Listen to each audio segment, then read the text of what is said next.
Tune in right before the ACC Baseball Game of the Week to get a preview of the game, as well as a comprehensive update covering the entire Atlantic Coast Conference. ACC Live, Sundays on HTX.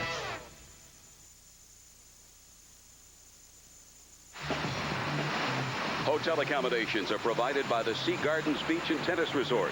Situated on the sugar white sands of the Atlantic Ocean, the Sea Gardens Beach and Tennis Resort creates the perfect setting for a seaside vacation. Their new Ocean Palms building consists of 84 beautifully appointed brand new luxury 1- and 2-bedroom suites. For more information, call 954-943-6200. Well, the Safeway starting lineups for this ball game between the Orioles and the New York Mets. For the New York Mets, the lineup looks very similar to one that they might have opening day, save for the absence of Bernard Gilkey. Ryan Mcrae will be in center field leading off. Edgardo Alfonso, a slick glove man, will be at third base batting number 2.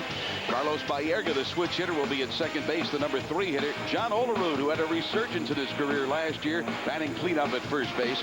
Butch Husky, who's lost quite a bit of weight, will be the DH. Rich Becker, former Twin, will be in left field.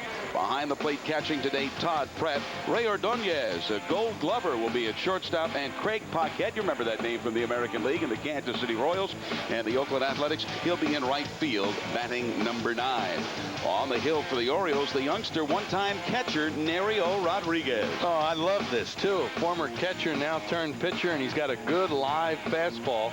Speaking to Mike Flanagan, the Orioles pitching coach, says he reminds you a lot of Dave Stewart. Well, that's a pretty good comparison. Wasn't scheduled to start. We mentioned in our opening. Scott Kamenicki scratched today because of stiffness in the lower back. Gives Rodriguez another opportunity to impress the Orioles staff. Scott told me today that he could feel it yesterday starting to tighten up, and then he made one move the wrong way, and then it went. He said actually he could probably go out on the hill today. He doesn't know if he could throw, but he said I can go out on the hill okay. He said I don't know if I could bring it to the plate. Bobby Valentine, of course, the skipper for the New York Mets, and he did a good job last year with the New York Ball Club. Yeah, they won 88 ball games. They won a lot of games late in games. They had the most come-from-behind victories of any team in baseball, and I spent some time with Bobby today before the ball game, talking to him how the spring has gone. They are on fire. They were 1-5 to start the spring, but now they're at 15-10, so they were playing great baseball. He's got to find a way to replace Todd Hundley. That big bat, Todd will be out probably till the All-Star break. The catcher that put up phenomenal numbers. Yeah, that reconstructive right elbow surgery for Todd Hundley last year, a great year for him. 30 home runs, 86 driven in. See, it's a beautiful day here in South Florida. Just 5 more days down here. We'll be in Baltimore on Sunday. The Orioles and the Mets for the final preseason game. And then Tuesday at Camden Yards, a 3:05 start. The Orioles and the Royals. Mike Mussina will get the start for the Orioles, and Tim Belcher will go for Kansas City. And as we mentioned in the open, this man here, Sam Perlazzo, is wired. He's mic'd today. We'll be able to hear Sam give his instructions to the base runners. A little bit of yelling maybe, but we told him watch the language. Yeah, and the only bad part about it, it wasn't able to talk to us because he was not working correctly. It was a little heavy in his back pocket, the RF, and I would have liked that. Hey, Sammy, how about a hit and run right now? What do you think? And I know what Sammy would have said. No, it's not my job. Yeah, right. I'm waiting to get the sign from Ray Miller, the manager. Now, there's a hat you ought to get before you go back to Baltimore. I think you'd be recognized very easily. Tried it on. It just felt a little too tight for me. Now, for the umpiring crew, you see Ken Kaiser, very familiar name, with the flip-down glasses getting ready. Kenny will be down at third base. He's chatting with Cal Ripken for the moment. At first base would be Scott Potter. He's a National League umpire, but behind the plate will be Alfonso Marquez from the Pacific Coast League. And Marquez and Mike Mussina had a bit of a run-in, as well as several Orioles with this young man's strike zone in Mussina's last start. And you talked to some of the Oriole players, and they knew he was young, coming up from AAA, and they tested him somewhat. During the regular season with the American League umpires, they probably wouldn't do that. We mentioned in our other broadcasts, relax down here in Fort Lauderdale. But 1 week from today, the bell rings, things get a little more serious. And it's play ball for 1998. All the talking is over. Then you got to put what you talked about and what you said you'd do in motion and get ready for that regular season, which will start next Tuesday at Camden Yards. Well, we're ready for baseball here in Fort Lauderdale. Nerio Rodriguez will be pitching to Charlie Green this afternoon. Charlie Green, an outstanding defensive catcher. Green getting the start. We mentioned Lenny Webster will be out of action for maybe 3, 4, or 5 days as they want to rest that right elbow. And Brian Mcrae will start it off for the New York Mets. Mcrae, a switch hitter, batting the left side against Rodriguez. Gal in on the grass at third, and Mcrae ready to lay it down the first pitch.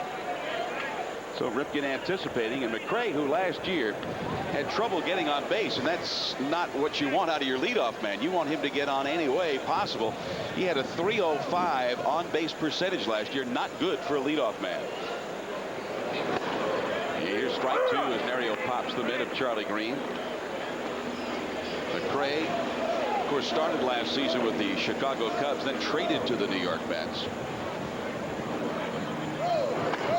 Another fastball. Boy, his dad, Hal Mcrae, was some type of hitter.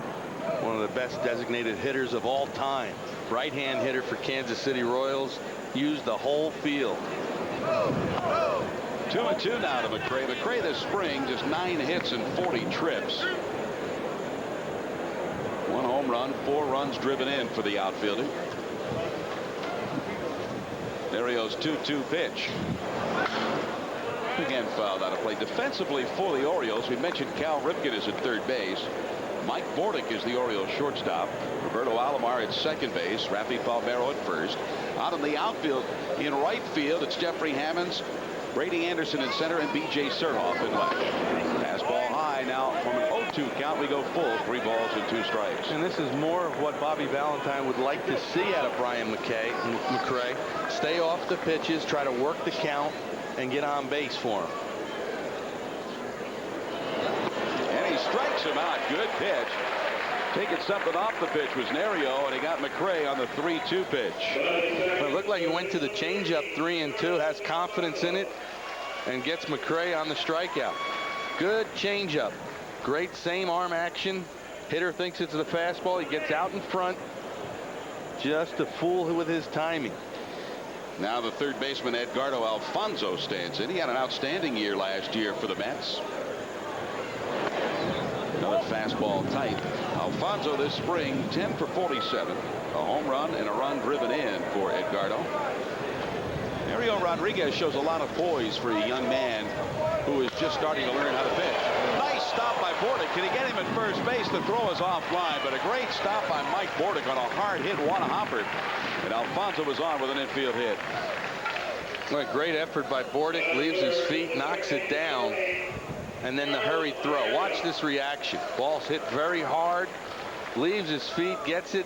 Maybe he had time to stand up and throw, but Alfonso gets down the line pretty good. That brings up a man very familiar to American League fans, Carlos Ballerga. And what great years he had in Cleveland from 92 through 95. Averaged 19 home runs a year, 97 runs driven in, but that production fell off. He was traded to the Mets and is yet to find that home run stroke and the RBI stroke playing for the New York Mets. Ballerga, another switch hitter, 10 for 39 in the spring, does not have an extra base hit. When you need extra base hits out of your number 3 hitter. Switch hitters really struggle from the right side of the plate. A lot more comfortable from the left side. Another throw to first. Ballerga, a week and a half into spring training, found out something he had not known his entire life, that one leg was shorter than another. He went to a doctor. The doctor examined him, said, yeah, it is, and they have given him an insert for a shoe to make both legs even, and he says it's helped his batting stroke. I've had that problem my whole career. Now, I've never gone to the doctor to have Never went to the doctor. I guess he's wearing those Sylvester Stallone lifts in his shoes. Yeah, he says it's a ½ inch thick lift, and he says it gives him better balance at the plate, and of course hitting is balance. The 1-strike pitch. 0-2 now to Ballerga. Last year, Nerio Rodriguez really impressed the Orioles and their fans back in September. Back on September 23rd at Sky Dome, he was matched against Roger Clemens, and he earned his second big league victory by beating Clemens in the Blue Jays 3-2. That victory, coupled with the Yankees' loss, reduced the Orioles' magic to number 1, and then the next day the Orioles wrapped things up in the East.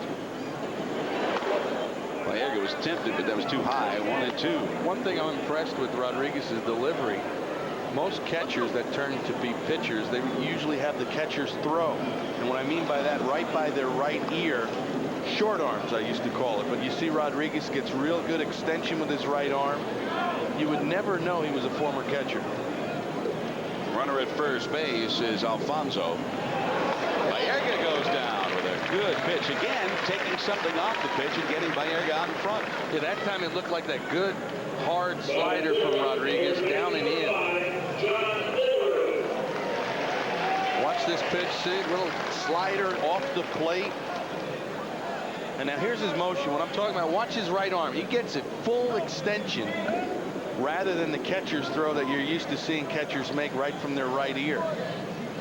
Now a dangerous guy at the plate who resurrected his career last year, John Olerud. That's going to be a ball. As Nerio looked like he tripped as he started going to throw to first base, and awarded second base is Alfonso. He must have gotten his spikes caught in the slab. Yeah, got his cleats caught. Watch, he's just going to make a toss to first base, not trying to pick off Alfonso. Whoop, right there. Now you have the runner in scoring position with a very dangerous John Olerud, third in the National League last year in hitting with runners in scoring position. Strike one to Olerud. Olerud last year drove in 102 runs, banging out 22 home runs while hitting .294. That was his best season since that remarkable '93 year with the Toronto Blue Jays when he hit .363, drove in 107, and hit 24 home runs. Shallow left field, the wind moving that ball toward the foul line, and Bordick is out there to make the grab. The Mets do not score in the top of the first. They strand a runner at second. We go to the bottom of the inning. Mets nothing. Orioles coming to the plate.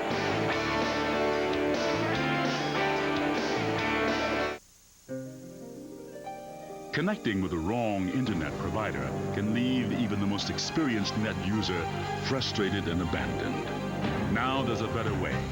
BellAtlantic.net, with access to Big Yellow, your Yellow pages on the web, and a helpful staff to guide you 24 hours a day, 7 days a week. Bell Atlantic can open doors to the internet you never knew existed. Wild things are happening.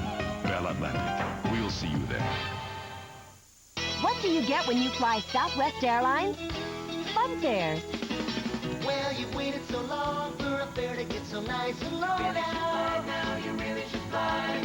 Light up the night. Southwest Airlines fun fares are so low. Want to see that again? Now you can fly just for the fun of it. With us, 'cause we got a lot of things to do now. You really should fly. And you'll have fun, fun, fun flying Southwest on a fun fair today. Fun, flying on a fun fair today. There's a lot of quality built into every Toyota Camry. Quality that starts right here with parts made for Toyota in Maryland and Virginia and sent to Georgetown, Kentucky, where they're used to build Toyota Camrys, Avalons, and now Sienna vans. Other parts go to California, where Toyota Corollas and Tacoma trucks are built. Fact is, most Toyotas are made in the USA.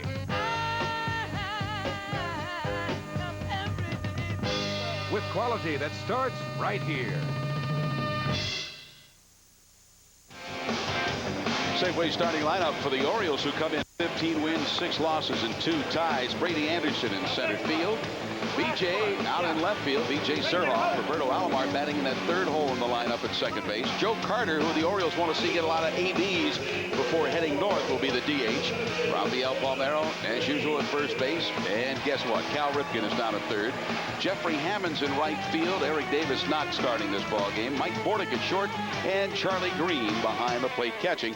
And the Orioles will be going against 32-year-old Rick Reed, who last year kind of surprised a lot of people with the season he had with the New York Mets.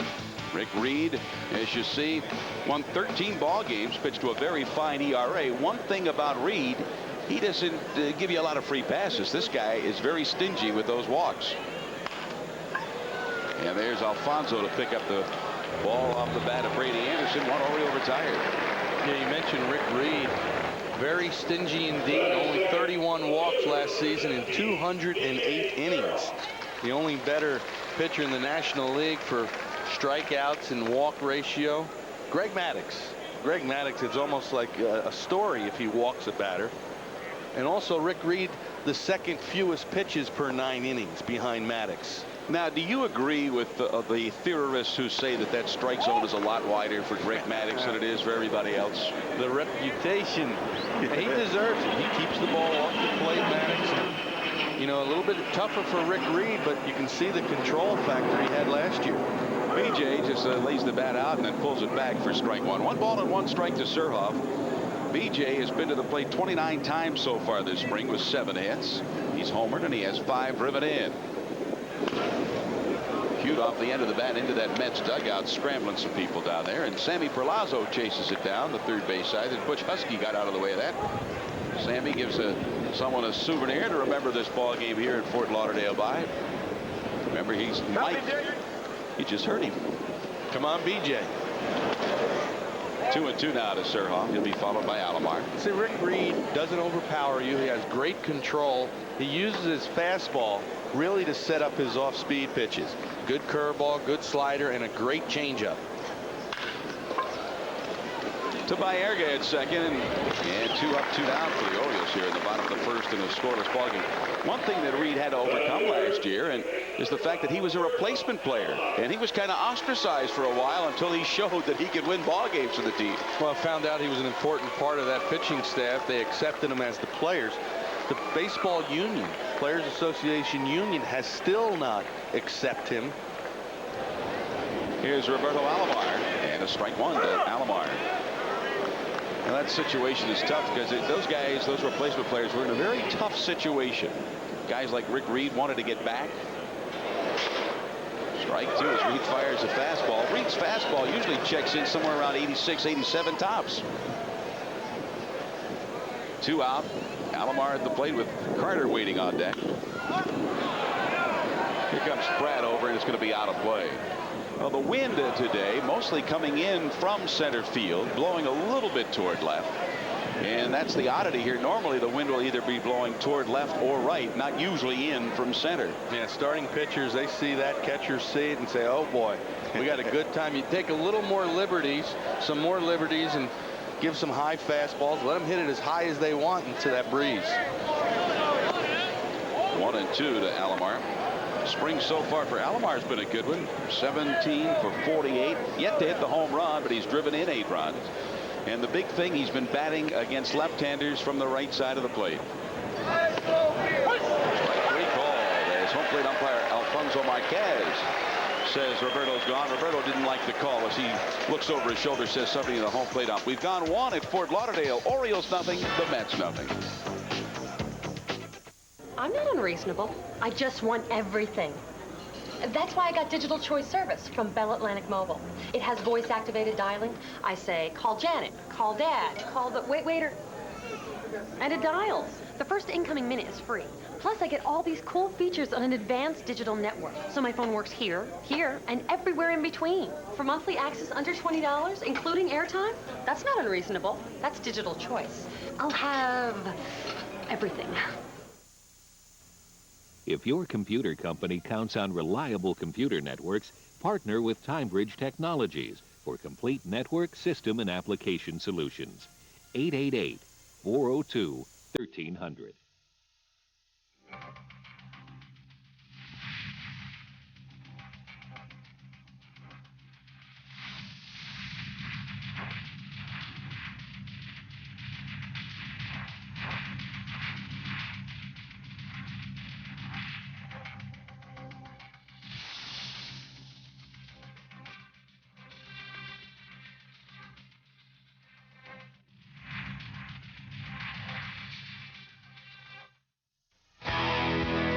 Baseball City, USA, it's a place where any O's fan is always welcome. Yeah, after all, it's the home of every Orioles fan.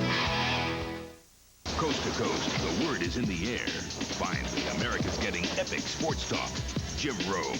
Let me take the last word. Wallace Matthews. Anytime you're ready, Jim. The Last Word. Weeknights at 12 and 6 on HTS. Hey, wouldn't you like to win $1 million? Then get to Giant and pick up your Orioles $1 Million Magic entry form. If the Orioles hit for the cycle in any O's TV or HTS game, that game's contest will win $1 million. Pick up your entry form at any Giant, and you might be able to be, guess what, a millionaire. Nice thought. Here's the big guy, Butch Husky.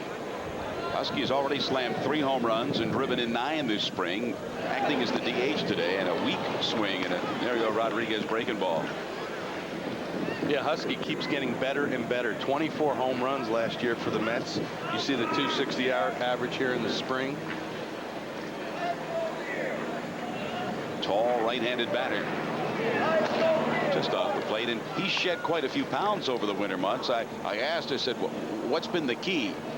They say his mom is such a good cook, it was difficult for him to do so, but he'd push himself away from the table before taking seconds and thirds. Almost in the booth. Almost. It seems, well, Jim Hunter and I on the radio, time after time, wait for that foul ball to come back into the broadcast booth, and it has not happened since Jim has joined the Orioles, and twice now since we've been doing TV games. One has gone in there, this one just missing. Just gets out of the way. 2 balls and 2 strikes. Oh, that's nice pitching by Rodriguez. He showed him the slider down and away, down and away. Now he backs him off with the fastball inside. You got to control both sides of the strike zone. That is a purpose pitch. Move him off the plate, control that outside corner. He made him reach for that one. Okay, 1 gone here in the second. Have you ever wondered what the third base coach and the third base umpire might have as small talk down here in the spring? Well, here's what Sam Palazzo talked to Ken Kaiser about. What's up, Kitty? I know you're in a good mood today. I know you're in a good mood today. It's your last day, right? That's right. You got that with Ray, right? How long is that going to take you? That's what Ray thought. Well, a happy Ken Kaiser saying it's over for him down here. Yeah, and actually, if you heard Kenny Kaiser, something about a commercial that him and Ray Miller are going to shoot together. How about that?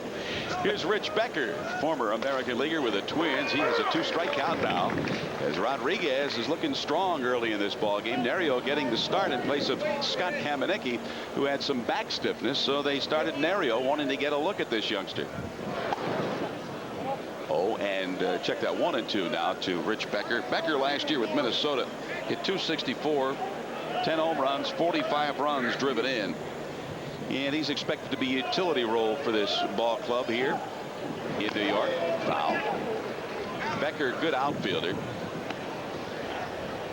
1 gone, scoreless ball game, top of the second at Fort Lauderdale. I was mentioning, look at where Rodriguez stands on the, I mean, as far toward the first base side. Every pitcher's a little bit different.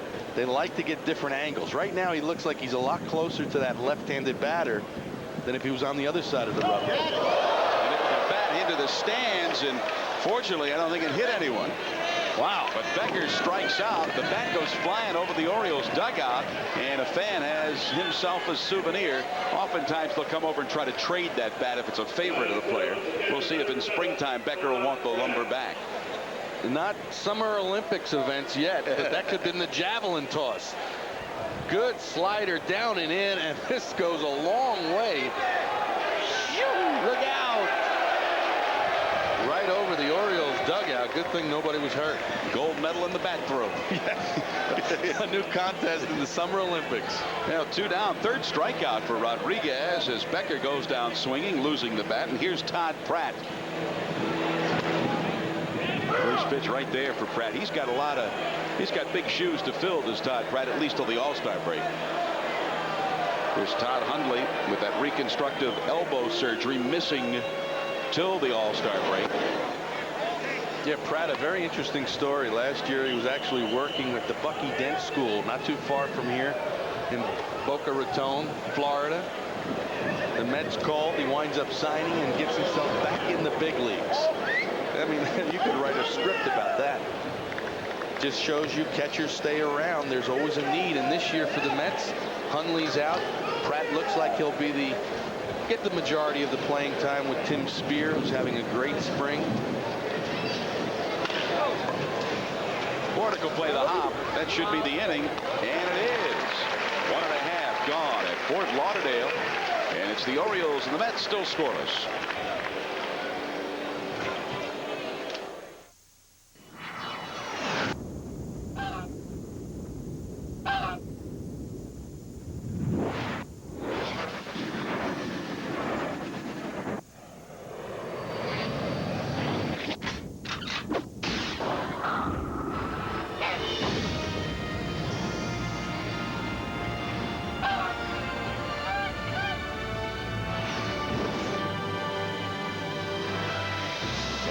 Generation Next.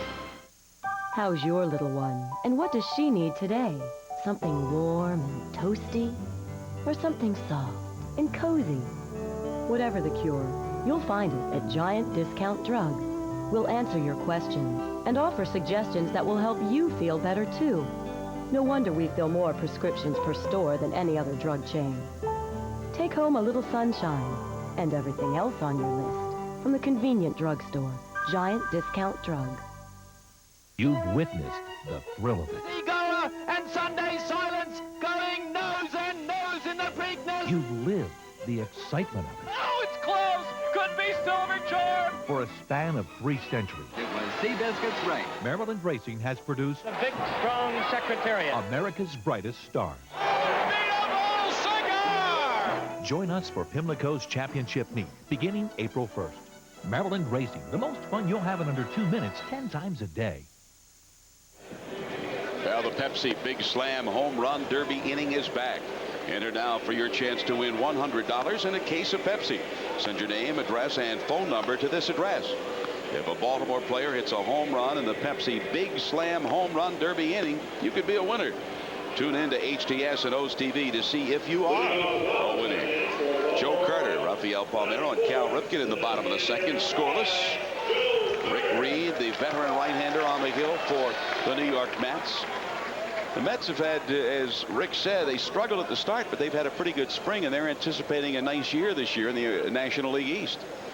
A lot of grumblings, though, in New York City area saying, why don't they spend more money, sign a big free agent?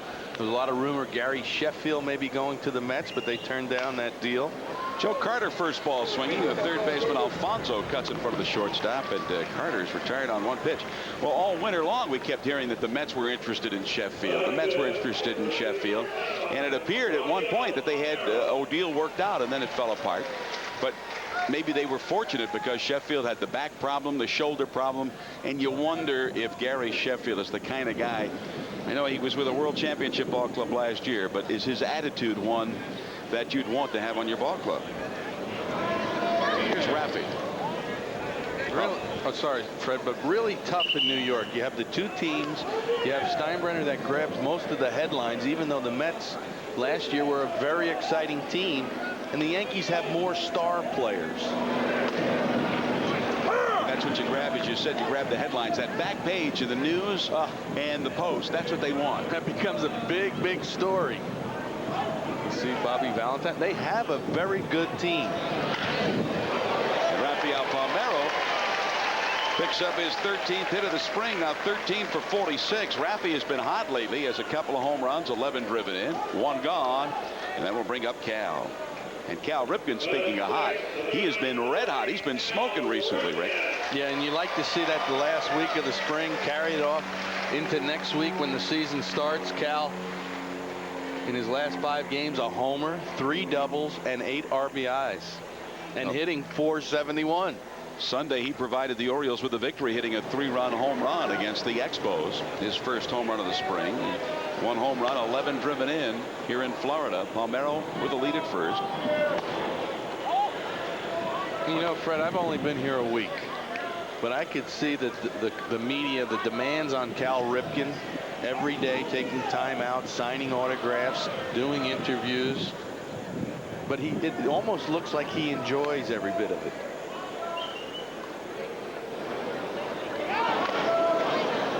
Now to Cal. Said the other day on radio, I said, you know, if you could bottle what it takes to be a celebrity, and I mean a big celebrity, Cal Ripken has everything it takes because he finds time for youngsters. He finds time for the fan who wants a baseball autograph, but he also finds time for the news media, and he finds time to be a terrific ball player as well. Sometimes that extra stuff takes away from your on-field. Yeah, and we've noticed the work ethics. Many hours put in, first one to the ballpark, doing the weights, doing the back exercises. Tim Bishop and him have developed some kind of program with the medicine ball that we showed you behind the left field wall.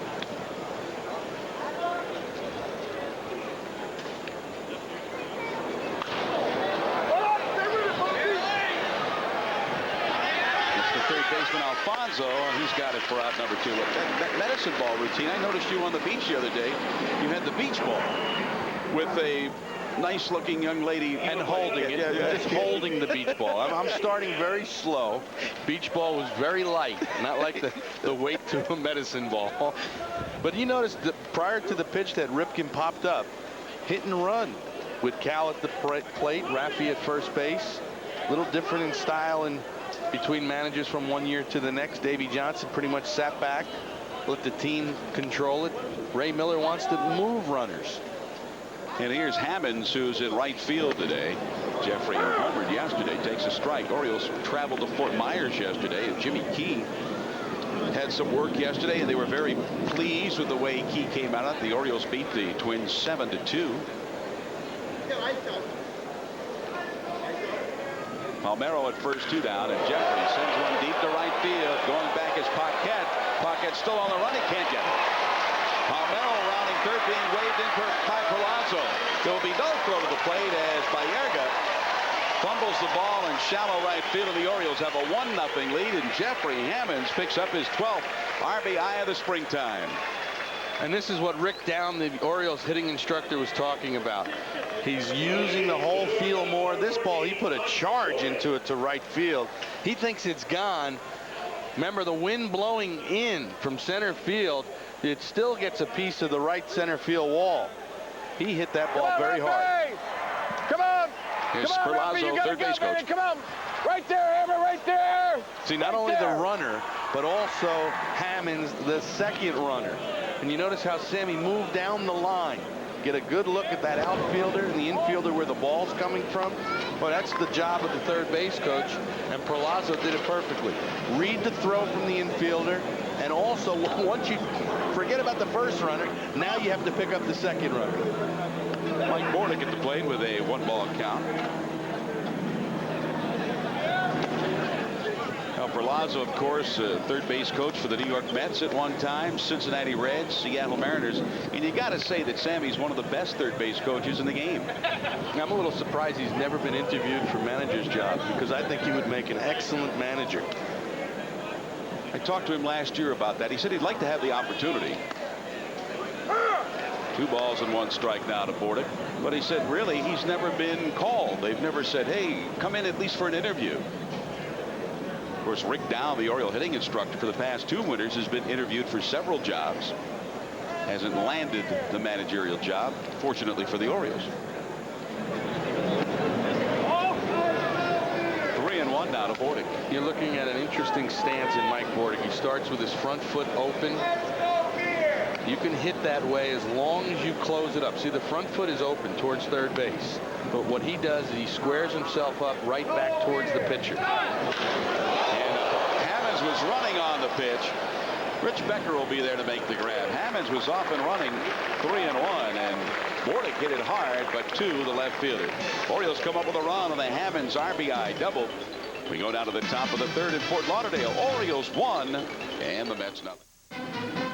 Henderson State Penitentiary burned to the ground as 300 rioters were left unguarded. The reason? A scheduling flaw had the Henderson Precision Motorcycle Drill Team retrieving their hogs from Easy Store Self-Storage. Bet you didn't know that. Confusion is abounding at Teamster headquarters, where the big question still remains. Where is Jimmy Hoffa? Leads are followed, and it is quickly determined that he is not at Easy Store Self-Storage. Bet you didn't know that. It's April. It's HTS. And it's still hurricane season.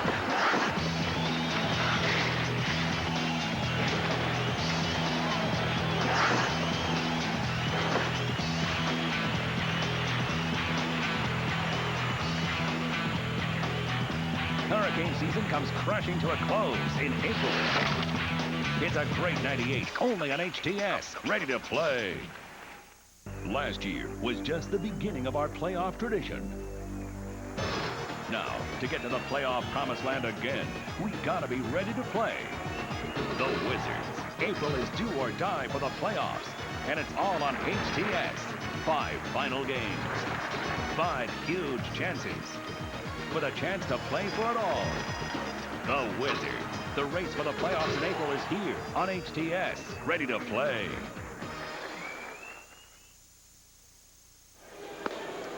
Well, with 2 down and a 3-1 count to Bordick, Jeffrey Hammonds was off and running, and here's how Perlazo and Ray Miller, the Orioles skipper, talked to Jeffrey afterward.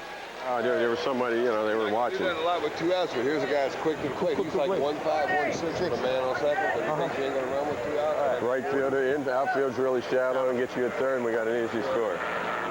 See, they're a little concerned about the wind blowing in, the right fielder with Bordick, the hitter, playing very shallow.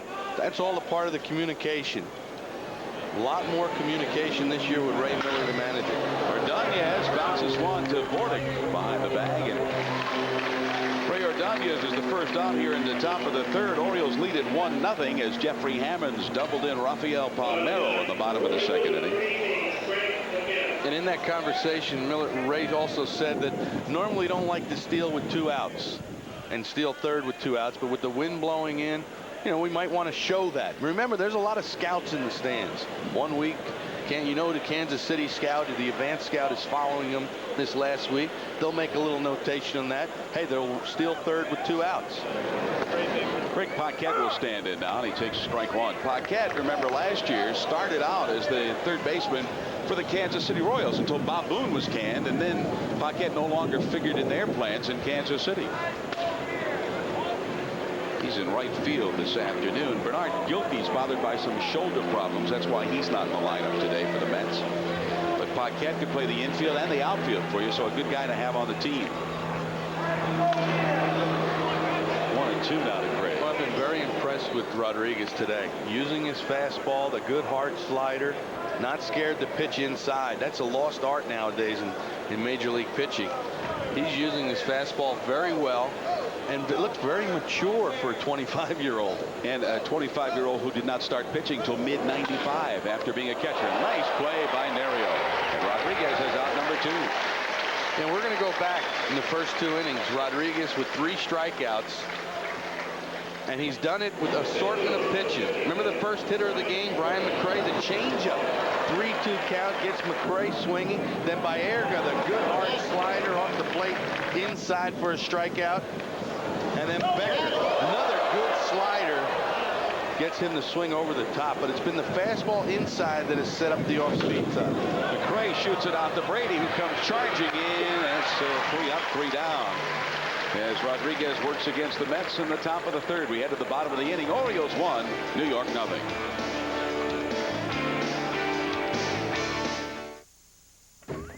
In today's sophisticated marketplace, the slightest glitch in the flow of information can cripple your business.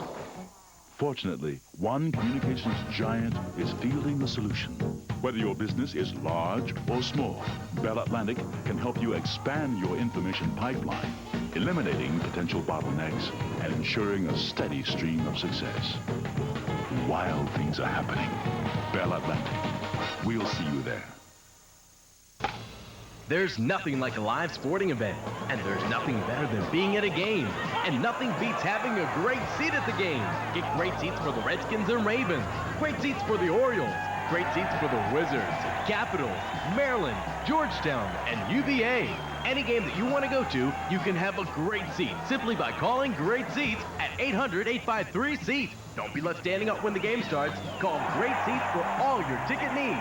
800-853-SEAT. He could have sprained his ankle. He could have pulled a hamstring. He could have broken his thumb. He could have fractured his rib. But he didn't. Was it luck?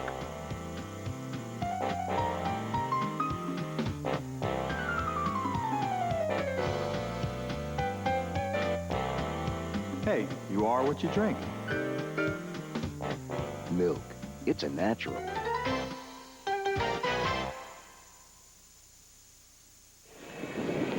Well, make your plans now to be at the Yard on Friday, April 3rd for Orioles Magnet Schedule Night. Every fan attending that 7:05 Orioles-Tigers game will receive a free 1998 Orioles Magnet Schedule, courtesy of Southwest Airlines. Get your tickets now. Here's the toll-free number to call, 1-888-848-BIRD. That's 1-888-848-BIRD. Now, Charlie Green looking for his first hit this spring, but is impressed with his defensive work. Batting in the 9th spot on the Orioles order. Takes a wide one from Rick Reed. Becomes very interesting, too, if the injury to Lenny Webster does not heal by opening day. Most likely it'll be Charlie Green going north with the club. And Green hits it to the right side. Ballerga backs up. And Green is retired. Now, he's 0 for 11 this spring, but he has really impressed skipper Ray Miller with his work behind the plate. Says he's one of the best at smothering the ball, and also a great arm and a very accurate arm.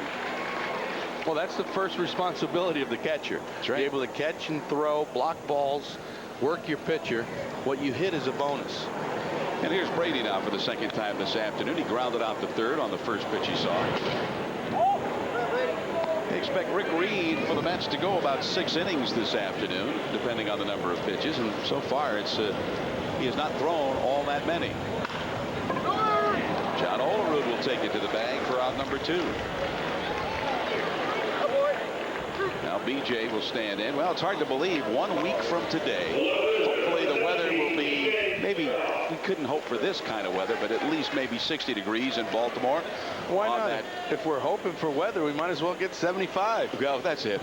Yeah, I guess you're right. Hey, go for the whole thing. A little greedy. Surhoff 0 for 1 will be the Orioles and the Royals 305, and BJ has a base hit. Surhoff jumping on that first pitch. And the Orioles have a runner with 2 down here in the bottom of the 3rd. They lead it 1-0.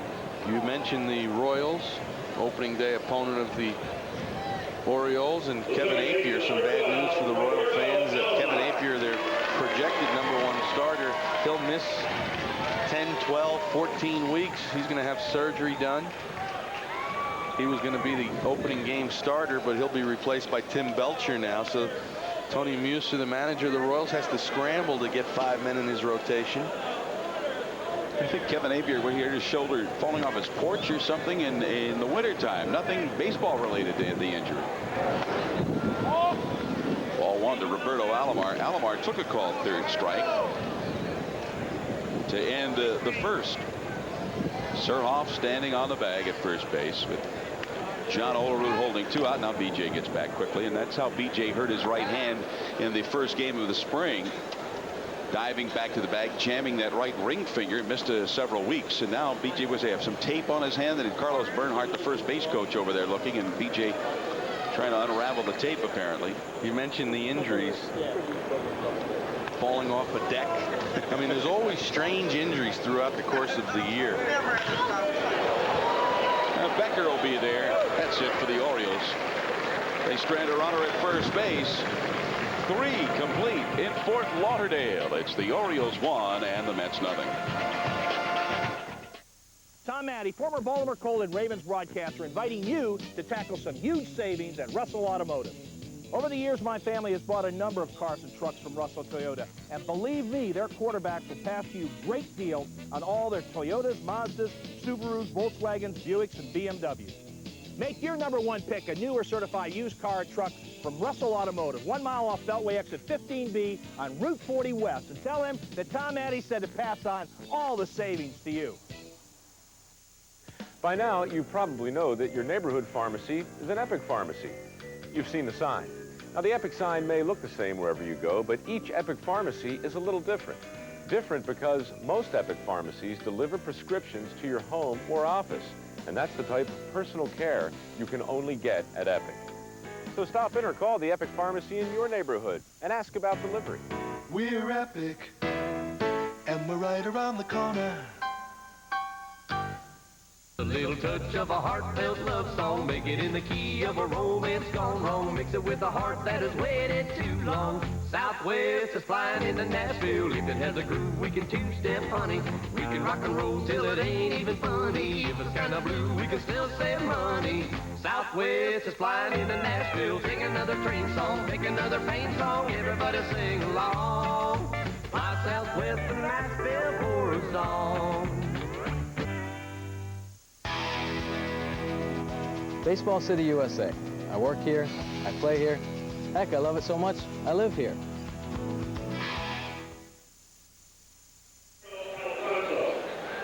Fred Manfra and Rick Cerone at Fort Lauderdale. The Orioles, after 3, have a 1-0 lead, and Nerio Rodriguez, Rick, has looked very strong, getting the emergency start. He's been very impressive. I like the way he pitches. He comes right after the hitters, using his fastball, the slider, has showed a good changeup. And Edgardo Alfonso leads off. He had an infield hit, the only hit given up, the only base runner that Nerio has allowed this afternoon. And Palmeiro will handle that one. One gone in the top of the 4th. Well, we mentioned Cal Ripken peaking at the right time. 5-game hitting streak. How about the Orioles winning 8 of 9 ball games? You like to have, I know it's spring training and you use an awful lot of players, but you want to win. And right now the Orioles sit on top of the American League in the grapefruit standings. I used to have a lot of fun in the grapefruit. I said, hey, we need to win this. We get big color TVs if we do. And you know, you get the rookies thinking, really? We get a color TV if we win the grapefruit league? And then everybody plays along with it. Oh yeah, and you get guys playing a little harder, and then the rookie would come up to you as you're flying back to wherever to start the season. When do we get those TVs? I said, well, probably won't be coming until the middle of June, but you can count on a big 25-inch remote control. With an off-speed breaking ball thrown by Rodriguez, and Ballerga has a 1-ball, 1-strike count. Now, one thing that Nerio has impressed the Orioles brass is the fact that he looks very poised out there. He looks like a guy that's been pitching 10 years, and he only started as a pitcher in mid-season of '95. One good friend to another is Ballerga. Grounds out to Alomar. A couple of guys who pal around a bit. San Diego Padres, formerly San Diego Padres. And 2 gone. And the other thing you notice about Rodriguez, he works quick. Doesn't waste a lot of time. He's on that rubber, ready to go. Get the sign from Charlie Green, and infielders love it. Outfielders stay on their toes. Here's Olerud now. Popped out to Bordick near the foul line down the left side. John Olerud, we talked earlier in the ballgame, Brian Mcrae, their leadoff man for the Mets, had a .305 on-base percentage. Olerud last year over 400, and that's why. Get the great stroke. Yeah, and that's the difference now in Olerud. When he had that huge year for the Toronto Blue Jays, used the whole field, flirted with 400 throughout the year. Then they want him to hit more home runs. You can't force home runs. That is just a perfect swing. Makes contact. Look at the head go down, drives it into left field for a base hit. Well, Tim Spear will go into pinch run for Olerud. So Spear, the pinch runner. And Olerud winds up this afternoon 1 for 2 after going the opposite way with 2 down. Yeah, the Blue Jays wanted him to hit more home runs. He forced it a little bit. Last year he came back, hit right around 300 with 22 home runs, most by mistakes. Rodriguez facing Husky, and the fastball up, and looks like we've been joined by the smiling face of Orioles assistant general manager Kevin Malone. And Kevin will stay with us for a while and give us his special report, because we need the ratings, and whenever Kevin comes on, those ratings skyrocket. The calls all over Baltimore. Hey, Kevin Malone's on television. Especially from the female sector of the state of Maryland and D.C. 2 balls and no strikes. Not I've got to speak the truth, right, Fred? That's it. Yeah. What a beautiful day here in Florida. I don't even think Rick Cerone could get one out of here today into that wind. That wind is blowing way too hard. One good thing, my little soft line drive wouldn't carry to the left fielder. But you might get more dinkers. Mike Bordick will handle that one, go the short way for the force out, and the final out here in the top of the 4th. We'll be back here in Fort Lauderdale. Kevin Malone will continue, and we'll hear more of the words of wisdom from the Orioles assistant general manager. We go now. How's your little one? And what does she need today? Something warm and toasty? Or something soft and cozy? Whatever the cure, you'll find it at Giant Discount Drug. We'll answer your questions and offer suggestions that will help you feel better too. No wonder we fill more prescriptions per store than any other drug chain. Take home a little sunshine and everything else on your list from the convenient drugstore, Giant Discount Drug. Connecting with the wrong internet provider can leave even the most experienced net user frustrated and abandoned. Now there's a better way. BellAtlantic.net, with access to Big Yellow, your Yellow pages on the web, and a helpful staff to guide you 24 hours a day, 7 days a week.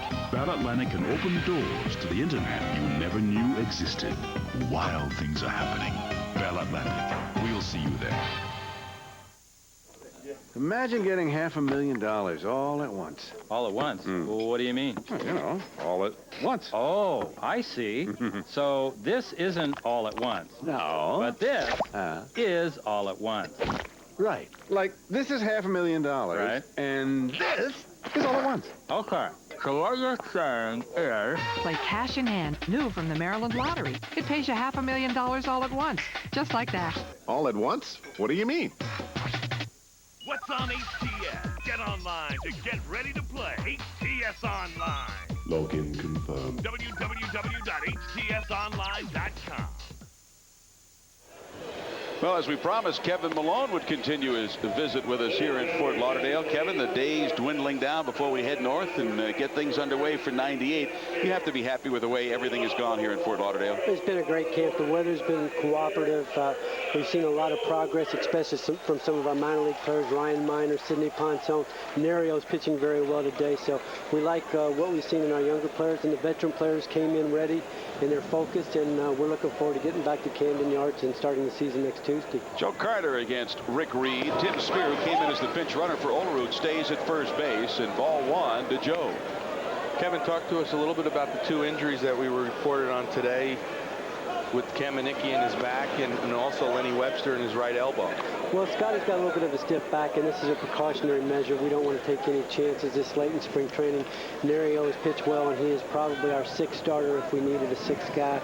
And prior to him getting the opportunity to pitch every 5 days in Rochester, we thought we'd just give him another chance here and just take it easy and careful with Scotty. And Lenny's elbow is fine. He's just, when he throws and tries to throw out a runner, the last time out it was a little tight, so another precautionary measure.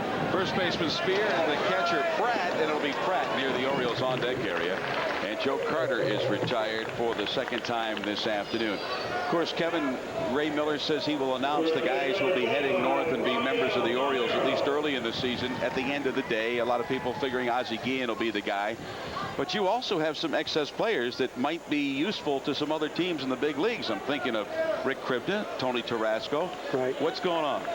Well, those are two players that Rick is out of options, and we can't really outright him. He could accept an outright, but it would be his choice. We've inquired around baseball to see if there's some interest in Rick, and there has been some interest shown. We hope to know something today or tomorrow as to the future of both those guys. We think that Rick, if he doesn't factor here, if we're healthy breaking camp, which it looks like we're going to be, then he might be better off getting an opportunity to further his career elsewhere. He deserves it. He's pitched well at AAA, and it would be unfortunate for him to go back to AAA. He's got nothing really left to prove there, and he needs an opportunity at the major league level, and it just doesn't look like that opportunity to be in Baltimore. You mentioned something, Kevin, options. And maybe for our audience out there, explain the option system. Each player has 3, is that correct? Right. Once a player is added to the 40-man roster, at that point a clock starts and he has 3 options. And when you send him back to the minor leagues, an option is used. You can only use 1 per year. Nice pitch there by Reed on the inner half of the plate for strike 3 on Palmeiro, and it looks like he was looking off speed or something soft because that caught him by surprise, and he's walking back to the dugout. Right in the middle, I tell you. We don't even have to be here. He can do it all. do it. Very good pitch by Reed. He gave up on that fastball inside. It came back over. So they have 3 options, and once they use up all 3 options, now they have to make the major league club, or else they're available to every other team. Well, you've got a situation where you have an outright. It's kind of like a 4th option, where when you option a player back, no one can really touch. None of the other clubs can really get a shot at him. So you have those 3, and then he has to make the club, or you have what's called an outright assignment. So basically, yeah, you have 4 options. But then you're not allowed to bring them back to the Major League roster. Okay, so that you could do that to Krivda this year if you wanted to. Well, he's out of options, so what we could do now is we can ask outright waivers. This guy can pitch. And that's strike 3 to Cal Ripken, striking out Palmeiro and Ripken in order. Kevin Malone will hang around, talk some more about the Orioles and what's upcoming. We've played 4 full at Fort Lauderdale. Orioles won, the New York Mets. There's nothing like a live sporting event, and there's nothing better than being at a game, and nothing beats having a great seat at the game. Get great seats for the Redskins and Ravens, great seats for the Orioles, great seats for the Wizards, Capitals, Maryland, Georgetown, and UVA. Any game that you want to go to, you can have a great seat simply by calling Great Seats at 800-853-SEAT. Don't be left standing up when the game starts. Call Great Seats for all your ticket needs. 800-853-SEAT. All right, listen up. Joey, how many scars going around a helmet? 4. Where the hell are you? Bathroom? Ray Bork makes a monster check and you're in the can with your tights around your ankles. This is the NHL, Joey. Somebody gets checked, people expect to see stars. You blow it again, you're going to be working tennis. Now all of you, give me 20. Saku Koivu and the Habs battle Trevor Kidd and the Canes. Tuesday at 7 on HTS. Pump it, pump it, pump it. There's a place called Baseball City, USA, where you can learn the secrets of the game from the best in the business. So I go through this taping process where I start and sort of spiral it down. Pine tar adheres to it better. I learned it out how to do it from Harold Baines. This is ultra secret stuff. How can you get to Baseball City, USA? Hey, you're already there. The O's meet the Mets in exhibition play Saturday afternoon at 2, only on HTS. Well, the first bargain night at Camden Yards is Wednesday, April 1st, when the Orioles meet the Royals at 7:05. All Upper Deck Reserve tickets are only $8. That's a savings of up to $5 per ticket. Get your tickets now by calling the toll-free number 1-888-848-BIRD. Top of the 5th, Orioles lead at 1-0. Rich Becker starting it off against Nerio Rodriguez, and that's a fair ball. Jeffrey Hammond's chasing it down, and Becker will go into second base with a double. We're visiting with Kevin Malone, the Orioles assistant general manager. Kevin, could be a very interesting time for a lot of major league teams between now and tomorrow because there's a financial date that's upcoming. Right, tomorrow, March 25th, is the last day that you can get rid of a player and only owe him 45 days of his major league salary. So if something doesn't happen today or tomorrow on certain players throughout baseball, the club is committed to paying them their full salary. So in the Orioles situation, that would be Rick Krivda, Tony Tarasco, etc. So there's in all likelihood something will happen today or tomorrow with both those players. Now, you mentioned Tony still has an option to go, but Tony was not very happy last year when he was sent down to Rochester. Well, Tony's in a situation where he can count, and he sees how many outfielders we got in camp, and he recognizes that he's still, if he made this club, would be the youngest player on the team. He recognizes that he's got a future ahead of him, and he wants to go, I think, somewhere where he can prove himself again. He had a great year in '95 in Montreal, and he was hurt in '96 here in Baltimore. Last year was more as a defensive replacement or a pinch hitter, and he feels like he's an everyday player, and he would like an opportunity to go prove that. So if he's not one of our 5 or 6 outfielders that we break camp with and go north with, then I think we'll try to help him out and give him that opportunity to go somewhere else. Todd Pratt at the plate with a 1-ball, 1-strike count. Yeah, and I would imagine, and we're fortunate you've taken a couple of minutes out of your busy schedule. That phone's got to be ringing. Right now, you know that everything is moving the last day, and I don't think the Orioles really need to do anything. They are looking to get some players away, give some players away, or make some moves. And Pratt has gone on the foul pop back on the bunt attempt, so he couldn't get it down. Yeah, how busy that phone going to be the next 24 hours? It's been ringing. I'm glad that I've got this extra battery that hangs off the back of this phone that keeps it working, and I always keep it plugged in the car. Look how tiny they are now, huh?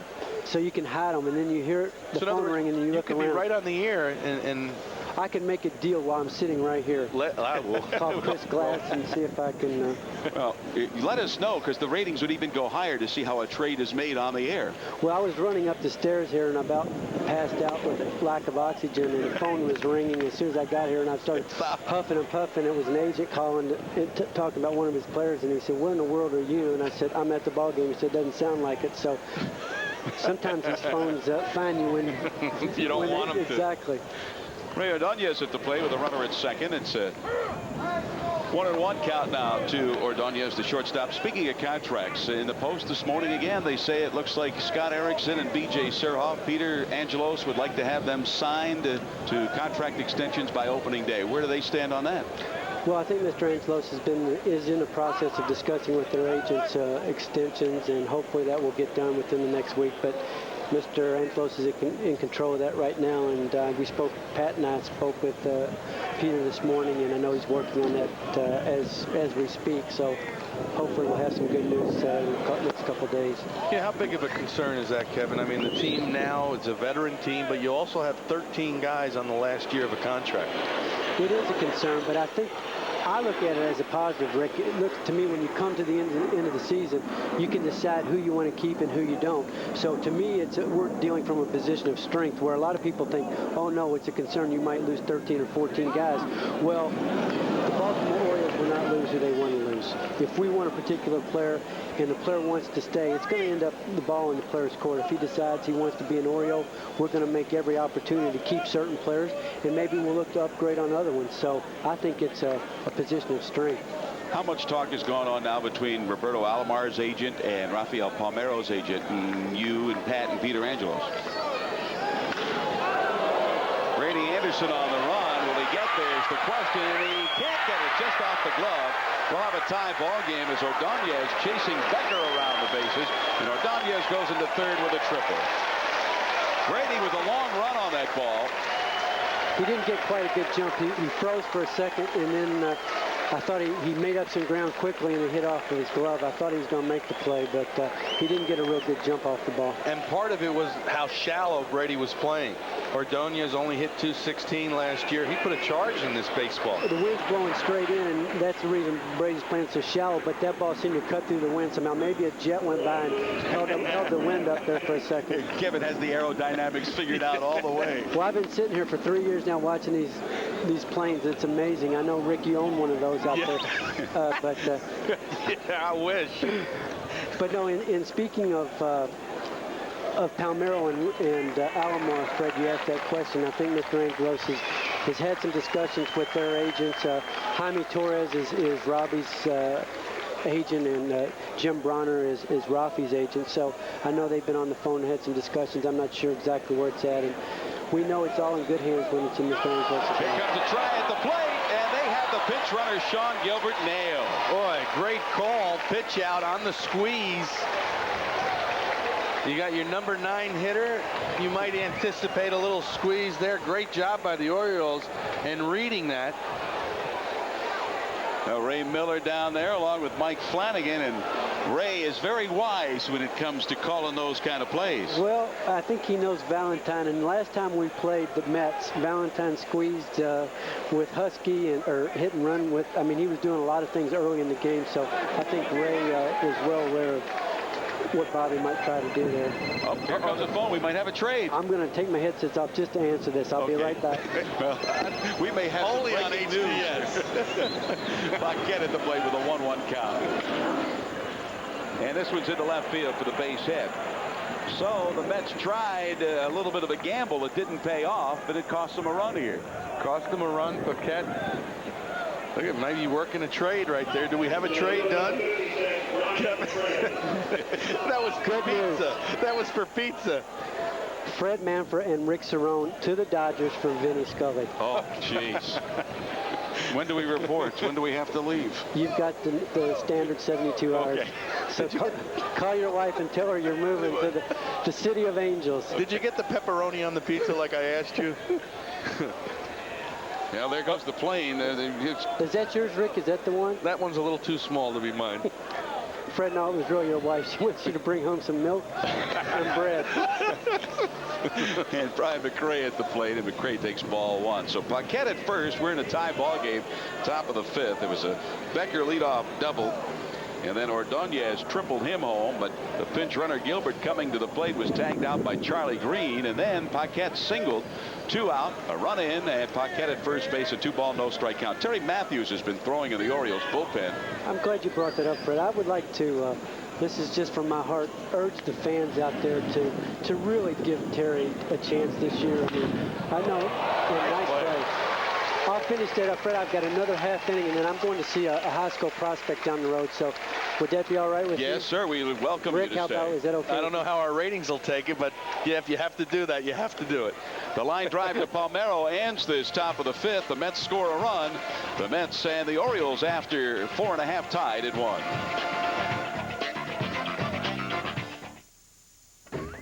In today's sophisticated marketplace, the slightest glitch in the flow of information can cripple your business.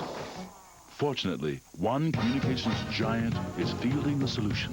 Whether your business is large or small, Bell Atlantic can help you expand your information pipeline, eliminating potential bottlenecks and ensuring a steady stream of success. Wild things are happening. Bell Atlantic. We'll see you there.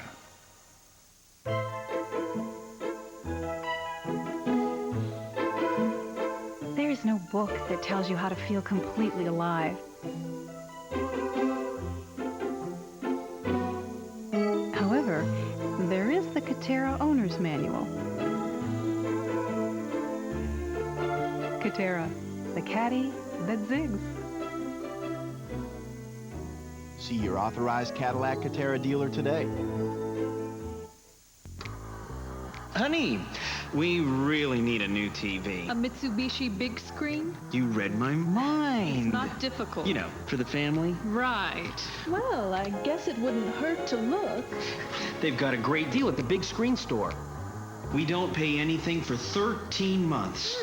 You know, if we hurry, we can have a big screen in time for the game. Or a movie. At the big screen store. Well, the New York Mets visit Camden Yards on Sunday, March 29th, this upcoming Sunday, for the preseason finale. That'll be a 1:35 game time. Get a free kids ticket for every adult ticket purchase. Now, tickets are available now at the Orioles box office, all Ticketmaster outlets, or just by calling 1-888-848-BIRD. And Gilbert, Sean Gilbert, who was nailed as they tried that squeeze play at the plate, stays in the ball game at short as Jeffrey Hammonds takes a strike. 1-1 ball game, bottom of the 5th. And Rick Reed looks in mid-season form, and not a hard thrower, but he's always around the plate. Lets you hit the ball to where they are. We're visiting with Kevin Malone, the Orioles assistant general manager. Kevin, they've talked about, the owners agreed to institute some procedures to speed up the game. Will they work? Well, I think it's a good idea. It's a good thought. We'll have to wait and see. Mcrae battling with Sunday does make the catch. We'll have to wait and see how the players and the umpires try to implement. I think it's a good idea. I think it's got some merit, and I'd like to see, of course, the game sped up. But I think baseball is special in the sense that there is no clock. You come out, you enjoy the game. It has its own timing mechanism, and that's outs and runs scored. And I think the game's special, and I'd like to see it, of course, it would, but I don't want us to do too much to change the game. I think the game's a special game, and if you got somewhere to be in 2.5 hours, then then you're going to have to leave, probably leave early, especially the Orioles games. I don't really hear the fans complaining about 3-hour ball games. I hear the broadcasters and the media, print media, complaining more so than the fans. I mean, you've got a 1-0 ball game, you have a 10-9 ball game. They're there, they're having a good time. Right. And you never know. That's what makes baseball so special, is every game is different and unique, and I think you start adding clocks and timing mechanisms, and it kind of alters the game a little bit, and I'm not anxious to see that happen. How about you've seen now the spring, 4 weeks into the spring, Davey Johnson, the manager last year. Now you have Ray Miller. What have you noticed in the different styles? Well, Davey was very successful and had his own style. I think Ray's going to do a great job. I'm excited about Ray Miller and what he's done thus far in spring training. Mike Bordick hits a deep fly to left center. Mcrae makes a nice running play. This phone is just ringing off the hook here. But what do you notice? Well, you want to answer that. Yeah, you better answer the phone. You never know what you could miss here. So 2 gone for the Orioles in the bottom of the 5th in a 1-1 ball game. The Orioles scored their run in the 2nd. Jeffrey Hammonds driving in Rafael Palmeiro with an RBI double, and then Ray Ordonez in the top of the 5th brought Rich Becker home with a triple. And here's Charlie Green, an outstanding defensive catcher, still looking for his first hit of the springtime. He takes a strike. Last question I have to ask you, Kevin. You added a couple of new coaches, Eddie Murray, Mike Flanagan. What do they bring to the table here? Well, I think they bring a lot of expertise. I mean, Mike Flanagan is an outstanding pitching coach, and he does a great job, and he communicates well, and he's a great teacher, and I think he's a good leader for the pitching staff. Eddie Murray, a proven winner, really knows the game of baseball, and he's a quality guy, and he's going to add a lot. I'm excited about both those guys. Well, Charlie Green pops it out in foul territory at third base. Orioles go 3 up, 3 down. Kevin Malone, always a pleasure to visit with you. I'm going to see a young prospect and hopefully a future Oriole. Okay. Well, good luck to you this afternoon on that scouting mission. Thanks for having me. Bye-bye. Kevin Malone, Thanks, Orioles Kevin. assistant general manager. We go to the 6th. Orioles 1, Mets 1.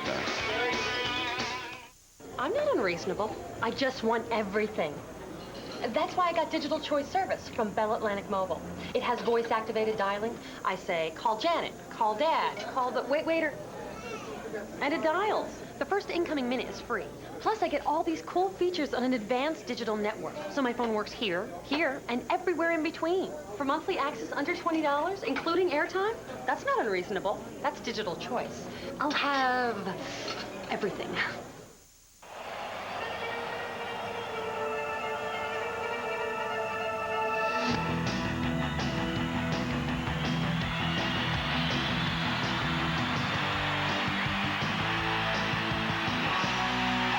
If you really want to get into baseball, then get Baseball Weekly. You'll get the best and most complete Major League coverage, expert advice for fantasy players, an insider's view of big league baseball, minor league reports on top Major League prospects, and much more. Subscribe now so you won't miss a pitch and get the 1998 Baseball Weekly Almanac free. You'll get complete stats from 97, team-by-team reviews, and 98 previews, a $14.95 value. So call now and you'll get 52 action-packed issues of Baseball Weekly for just 77 cents an issue, plus the 1998 Almanac free with your paid order. So if you want the game, the whole game, and nothing but the game, get Baseball Weekly. Baseball City, USA, it's a place where any O's fan is always welcome. Yeah, after all, it's the home of every Orioles fan. Well, for many seasons, Joe Carter has been the driving offensive force of whichever team he's played for. He comes to Baltimore, he's not going to be in that role. Exactly what role will the veteran have here with the Orioles? Yeah, I think a whole lot. You know, I've always had a lot of confidence in my ability, and one thing I can bring this ball club, if anybody goes down at first base or an outfield, I'm able to, you know, to chip in and do an adequate job out there. You know, as you know, last year the Orioles had a lot of injuries. The catchers went down, Eric Davis goes down. You know, when you've got one guy that can play first, DH, play left or right, and do it fairly well, then, I mean, that's a plus for the team, and that gives, you know, Ray a little bit more flexibility than maybe he wouldn't ordinarily have. So if I can bring that, you know, plus 100 RBIs, you know, my experience, you know, it's only going to add even more to this ball club. Well, Edgardo Alfonso with Terry Matthews coming to the hill, shoots one out into right center field over the outstretched glove of Brady Anderson for a leadoff double in a 1-1 ball game in the top of the 6th. And Rick, you had a chance to sit down and chat with Joe Carter, and we'll be hearing bits and pieces of that interview during the course of the regular season and some pregame shows. Yeah, and very candid, very open. Really got into the hitting aspects of the game and what his thinking is with men in scoring position. You saw Terry Matthews' numbers. He's had a little tough spring. Joe Carter is a professional hitter. The toughest thing, I think, for Ray Miller, he's got a lot of professional hitters, guys that are used to being playing every day.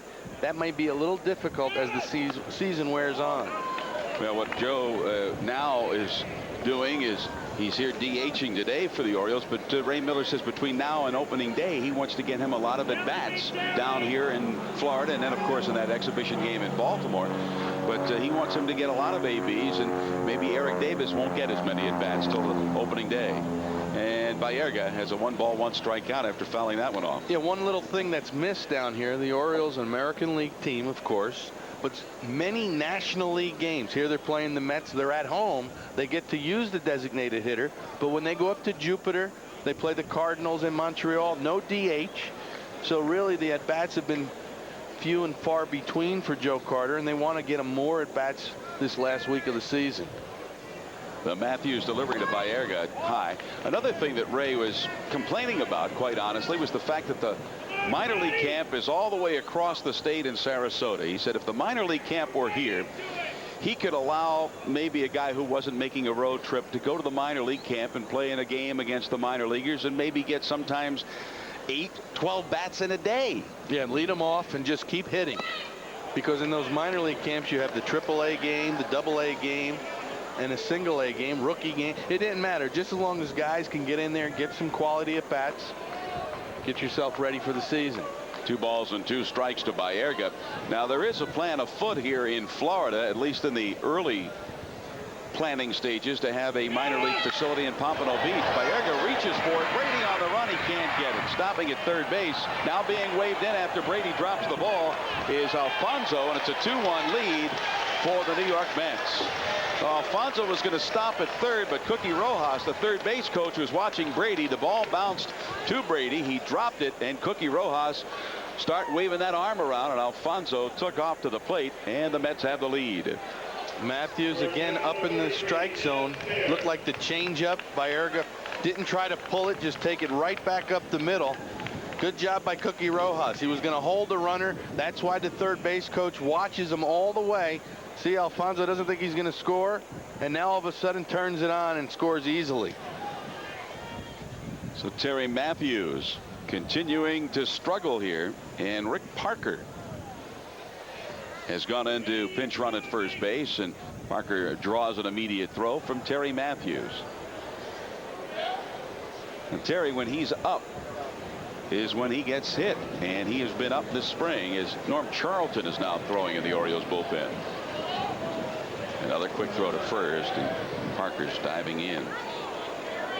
So Parker now the runner at first base, replacing Ballerga. For Ballerga, his 5th run this spring, driven in. He's still without an extra base hit.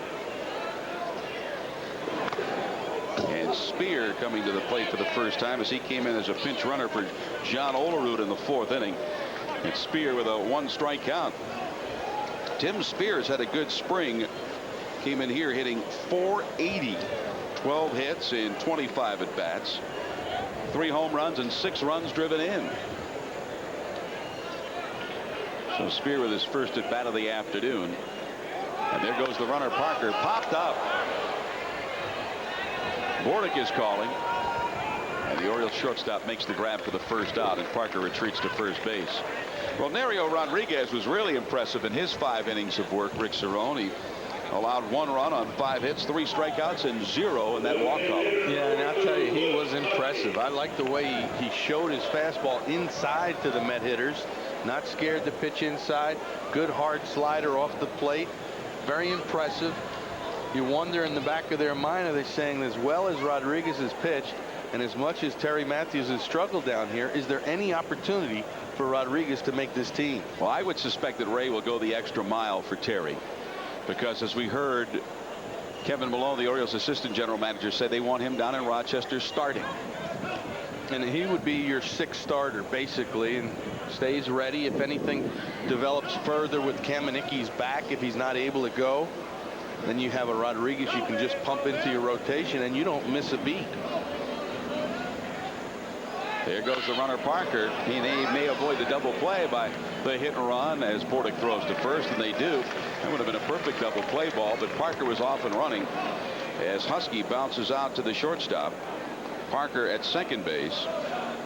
The only thing Ray Miller really has not committed to, and they will announce basically today, the 25-man roster that'll take North with them and do battle.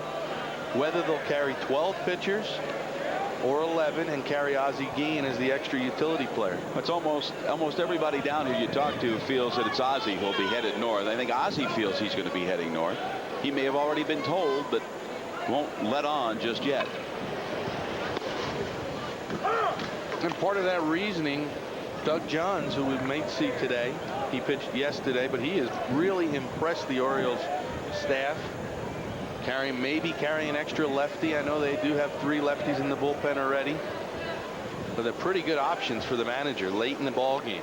Rich Becker has a double in 2 trips and a 1-strike count with 2 out and a runner at second. I mean, what a big advantage for Ray Miller. He'll have right now, if you go with the Roscoe Rhodes and Charlton, you have 3 lefties, you'll have 3 righties late in the ball game. You can really match up against the opposition.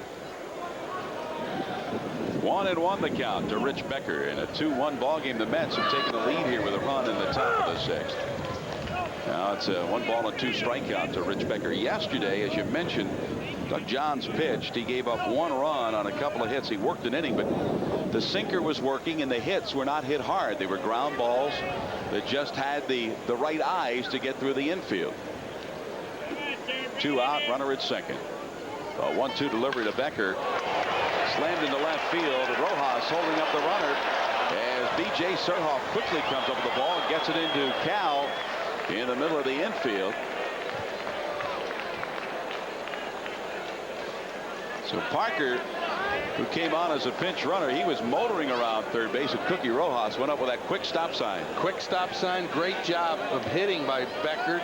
Takes the ball the other way. And a nice job by Surhoff. Gets to the ball very quickly and then right and accurate to Cal Ripken. That prevents the runner at first base, Becker, going to second. Hit the cutoff man. Fundamentals. That's what the Orioles have been stressing all spring training long. Well, pitching coach Mike Flanagan now paying a visit to Terry Matthews and Charlie Green on the hill. Matthews coming on here in the 6th after 5 1-run innings for Nerio Rodriguez. He has given up a run and in danger of giving up more, but 2 down. Runners at first and third for New York, and Todd Pratt stands in. Pratt, a burly guy, right-handed batting catcher. Tendency to strike out, however. Last year in 106 at bats, 32 strikeouts. Nice block by Green, but the ball may be too far away from the plate, and it was. And the runner Parker comes in to score from third base. Blocked by Green, but the ball went up in the air like a pop-up and went a little bit too far away for Green to recover and throw back. Yeah, that was Terry Matthews to get the runner coming in from third. That was a 55-foot breaking ball. You see Green does everything he can to block that ball.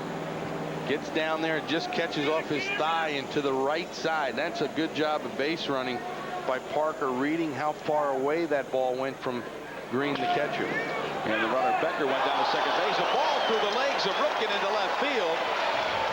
And Becker goes from second to the plate. It's a 4-1 lead for New York over the Orioles, as that wild pitch is costly not only to allow a run to score, but set up Becker to second base, and then he scores on the single.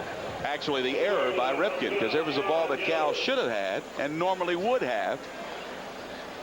Just may have come up just a hair too soon, and the ball goes right between the legs.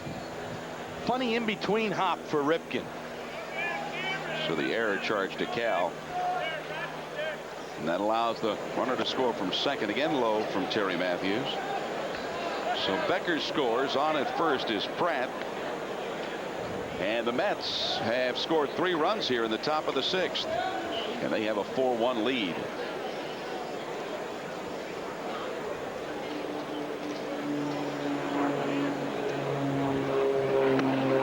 Here's a strike. Sean Gilbert, the young shortstop. He came on as a pinch runner for Ordonez after Ray tripled in a run in the 5th inning. Getting his first at bat of the ball game. Pratt with his lead at first, 2 down. And here's a looper to right. Jeffrey Hammond's on the run. A nice sliding grab by Jeffrey for the third out. But the Mets score 3 times here in the top of the 6th. We go to the bottom of the inning. It's New York 4, the Orioles 1.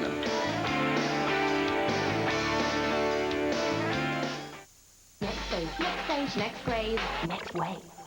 Hold it down, feel it live. Let them know it's a vibe. Pick it up, it's alive. Move over, yeah, don't do it over. 'Cause it's over, yeah, yeah, yeah. A generation next. Next stage, next grade, next way. Introducing a whole new look for Pepsi. All new look, same great taste. Pepsi, Generation Next. Tom Addy, former Baltimore Colt and Ravens broadcaster, inviting you to tackle some huge savings at Russell Automotive.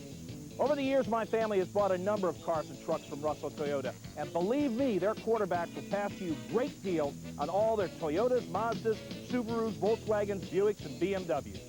Make your #1 pick a new or certified used car or truck from Russell Automotive, 1 mile off Beltway exit 15B on Route 40 West. And tell him that Tom Addy said to pass on all the savings to you. By now, you probably know that your neighborhood pharmacy is an Epic pharmacy. You've seen the sign.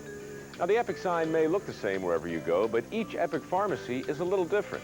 Different because many Epic pharmacies sell home health care products like wheelchairs, canes, and bathroom safety rails. Personal care products that make your life a bit easier. So stop in and talk with the Epic pharmacist in your neighborhood. We're Epic, and we're right around the corner. Well, Saturday, April 4th is Little League Day at the Yard. All upper reserve tickets are $8 for Little Leaguers, and all kids in uniform attending that 1:35 Orioles-Tigers game will participate in a pregame parade around the warning track. Now, for more information, please call the Orioles Group Sales Office at 410-685-9800. That number again, 410-685-9800. Well, after that outstanding sliding catch made by Jeffrey Hammond's, Tony Tarasco, a good buddy of Jeffrey's, comes over. Tony knows he doesn't figure in the plans of the Orioles, but still there to root on his teammate. Tony has not been feeling very well recently. In fact, Sunday, I saw him and he had a little hospital band around his wrists. And I said, "What's going on, Tony?" He said, "Well, I thought I had kidney stones, went to the hospital." They said, fortunately, it wasn't. But he was not feeling 100%. Here's Brady. And Brady has a 2-ball, no strike count. You know, we talked ravingly about Rodriguez, but what about the job Rick Reed has done? Using his breaking ball, setting it up with his fastball. Great control. 3-0 now to Brady Anderson. It just shows you every pitcher's a little bit different. And the most important thing is messing with the hitter's timing, changing speeds. And there's a strike. Well, we mentioned earlier in the ball game that Rick Reed last year allowed a little bit more than 1 walk per 9 innings of work. And so far today, that's the first walk issued by Reed. As Brady Anderson gets the free pass to start the bottom of the 6th, with the Orioles down 4-1. Greg McMichael cranking it up in the bullpen for the New York Mets. As B.J. Surhoff will stand in. One other good thing about Rick Reed, very difficult to steal off of. Everybody knows about Terry Mulholland, how tough he is to steal, but only 4, check that, 8 stolen bases against Rick Reed the entire season. This is a guy who threw over 200 innings. And I asked Bob Apodaca, the pitching coach, what makes him so effective? Is he quick to the plate? Does he vary his moves? He says he does all of that. But he is quick to the plate. He will hold the ball somewhat, but very difficult to get a jump on. He almost had Brady leaning the wrong way that time as he came over with a throw. Brady looked like he had that shoulder headed for second, and Reed fired it, and had it been on the bag, he might have had him. Such an important part of the game. If you can stop the opposition's running game, well, it makes it a lot easier. Give that catcher a chance to throw out base runners, and that's what Reed did all of the '97 season. The number 45 you saw in the coach's box, a new face and a new name. Carlos Bernhardt will be the Orioles' first base coach this year. Reed with the first pitch on the way to Surhoff for a strike. Todd Pratt came up ready to fire if he had to. And Pratt may have moved out a little too quickly on that, the way he was getting ready to throw. Yeah, most of the times the home plate umpire will not give you the strike call. Todd Pratt very quick that time coming out of the chute. And very quick with the toss over to first, and again another close call for Brady Anderson. See, he's varying his move to first base too. Sometimes he'll set and stop and hold the ball, then throw over to first. That time that was the quick throw over. And the pitch out that time. 1-1. Brady with 1 steal this spring. He has not been caught. Of course, Brady last year with the numerous injuries, not running as much as he might.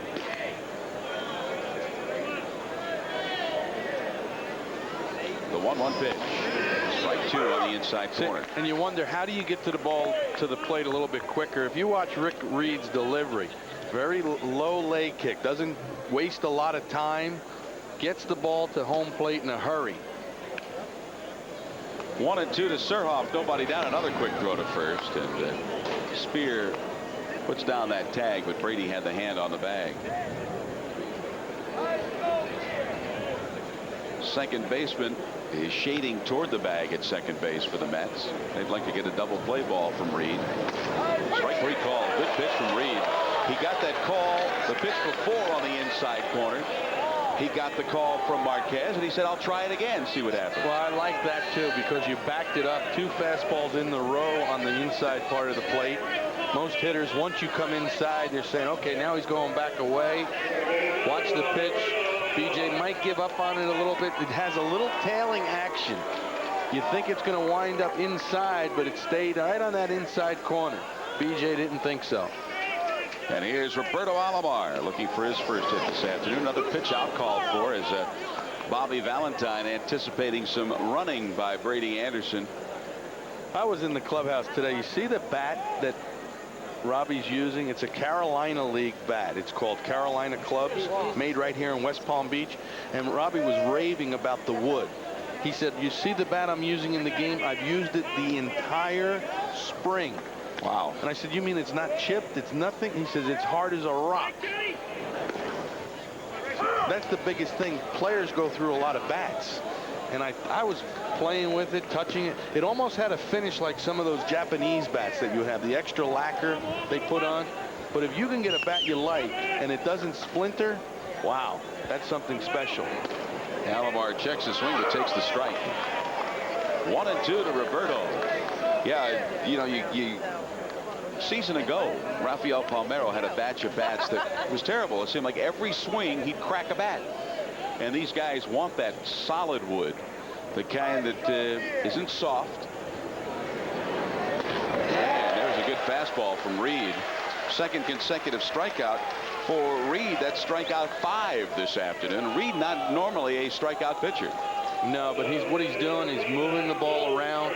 This looked like a high breaking ball. It was high breaking ball. Hitters anticipated low. Robbie just swings over the top of it. Yeah, but those bats are so important for players.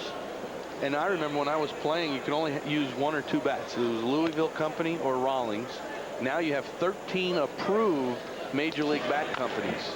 Now they have to be approved by Big League Baseball. You just can't get somebody, hey, here's a bat for you. Right. I used to use a couple of Japanese bats and try to get away with that. They saw that. And they would say, Rick, you can't use that in the game. Nowadays, you got this Carolina company right here in West Palm Beach, but you have a remember Joe Oliver? Yes, catcher for the Tigers. He has his own bat company in Kissimmee, Florida, that's approved.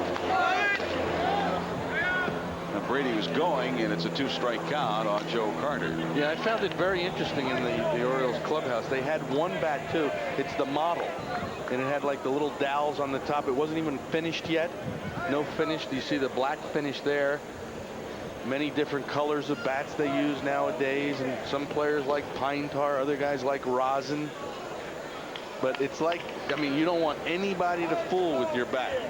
That's your little baby. Sacred. Oh, don't touch it. 2 strikes to Carter. Orioles trailing 4-1, bottom of the 6th. Brady at first base, and Joe just gets a piece of it. Yeah, baseball bats, gloves, all kinds of things that very quirky for Major League Baseball players, whether it be socks, superstitions yes, too. I mean, now you're getting into a whole nother ball of wax, and If you had a good day, you would do the exact same thing that next day. You know, you get 3 hits in a ball game, you win. Yep. Well, I'm coming to the ballpark at the same time. I'm eating the same lunch before the game. 2-strike delivery, pitch out call, and it's a 1-2 count to Joe Carter.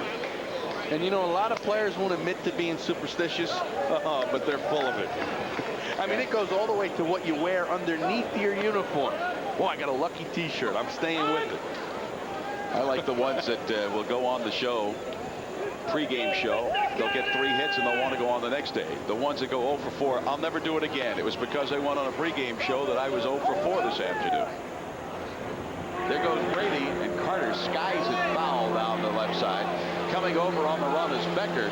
Also the shortstop, but it's out of play. The wind to push that one foul and into the stands by a good 3 rows. Well, the most notorious superstitious player had to be Wade Boggs. The chicken? That had to eat chicken every day. Looks like Joe Orcelek is now in left field, replacing Rick Becker. He had to eat chicken every day. He also had to run 7 sprints at 7:17 every night. 7 sprints. I mean, he knew how many steps it was from the dugout to third base. Well, with the way he could hit, maybe it works. And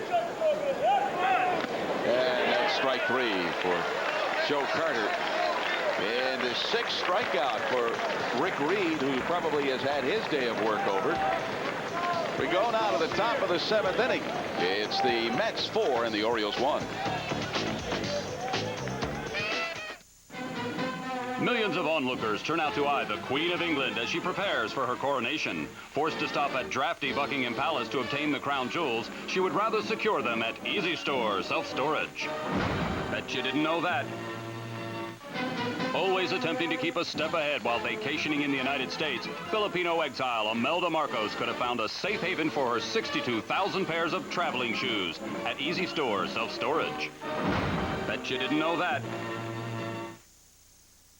HTS, doing it all in April. The Orioles. Baseball City USA is doing big business with 18 games. The Wizards, 5 of the largest games of the season. Do or die in the final run for the playoffs. The Capitals, it's gotta do time as playoff fever rages. DC United, looking to do the three-peat thing. Orioles, Wizards, Capitals, DC United. HTS is doing it all in April. Well, the Orioles have gone to the bullpen again as we move to the 7th. Trailing, the Orioles trail the Mets 4-1. Norm Charlton is now on the hill. So what does the veteran left-hander see his role with the Orioles as?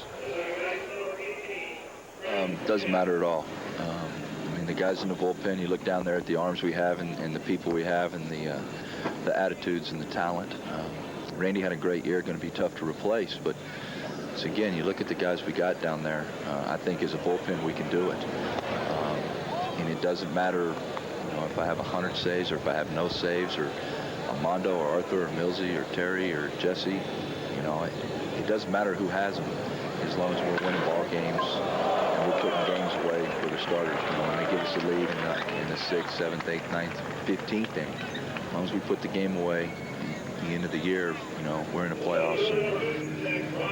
And it's all about the jewelry. You know, I mean, we play the whole season for the ring, so it doesn't matter who gets the saves as long as we get the saves in the win. And Charlton put Craig Paquette away with a comebacker. And Charlton is on a roll here, Rick. Struggled at first, but now it's 7 consecutive batters he's faced. He's retired. Yeah, and I think the biggest difference, what they would like to see, the Orioles, you look at his numbers, still the high ERA, 8, but he's retired 7 in a row in his last 3 outings now. They want him to use the fastball more. He falls in love with the forkball that he has, and he's got a very good one. They would like him to use the fastball and then use the forkball as the out pitch with 2 strikes. Brian Mcrae is ahead on the count 2-0 as Charlton works. So Rodriguez, Matthews, and now Charlton. Rodriguez pitched very well. Terry got touched for 3 runs. It's a 4-1 Mets lead. Good breaking ball. 2-1 to Brian Mcrae. Mcrae looking for his first hit this afternoon. He's 0 for 3.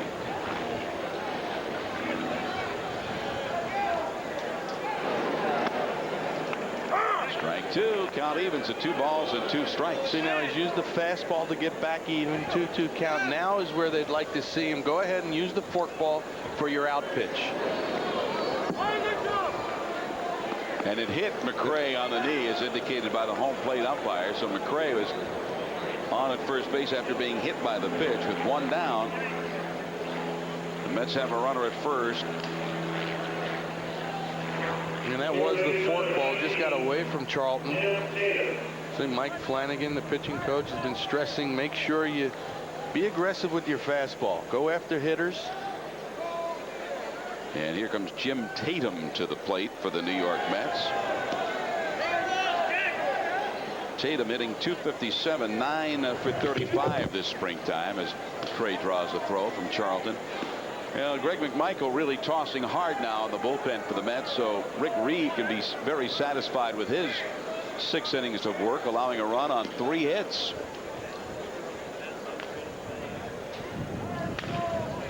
Tatum taps it foul between Cal and Cookie Rojas, the third base coach for the New York Mets. Yeah, it's nothing new for Rick Reed, too. I mean, he had very good success against the Mets last year in the interleague games. 1-0 with a 1 ERA in 2 starts. So he's continued it. He's getting himself ready for opening day in the season with the Mets. You look at Jesse Orosco. He's going to turn 41 years old. The Orioles will be in Southern California when he does it. He said, I'll be home for a birthday for a change. Rubber arm, can get ready every day and still has the nasty breaking ball to get lefties out with. Tatum at the plate with a 1-ball, 1-strike count. Mcrae, the runner at first base. There he goes. Ground ball to Cal. No chance for a double play as Mcrae was off and running. It looked like Charlton almost forgot about him there for a minute as Mcrae just took off. 2 gone. Mcrae at second base. That was one where you would hope Tatum would just take the ball. Brian Mcrae had a huge jump. He went first move, was going to steal the base easy. But Tatum swings and they get the ground ball to Cal and they get the out.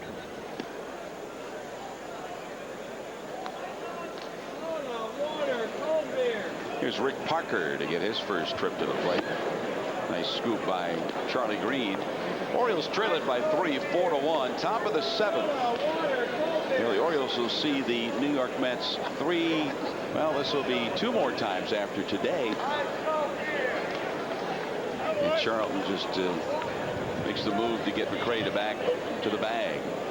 They have the Florida Marlins tomorrow night up in Vieira, and then an afternoon game on Thursday in Vieira. They'll return to southern Florida. And the grab made for the out. And that's it for the New York Mets. We go now to the bottom of the 7th inning. It's the Mets 4 and the Orioles 1.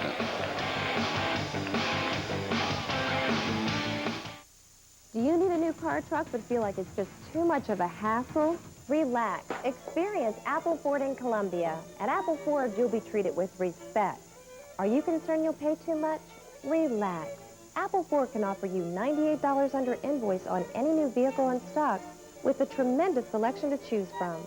So if you need a new car or truck, relax. Experience Apple Ford, conveniently located just off of Snowden River Parkway and Route 175 in Columbia.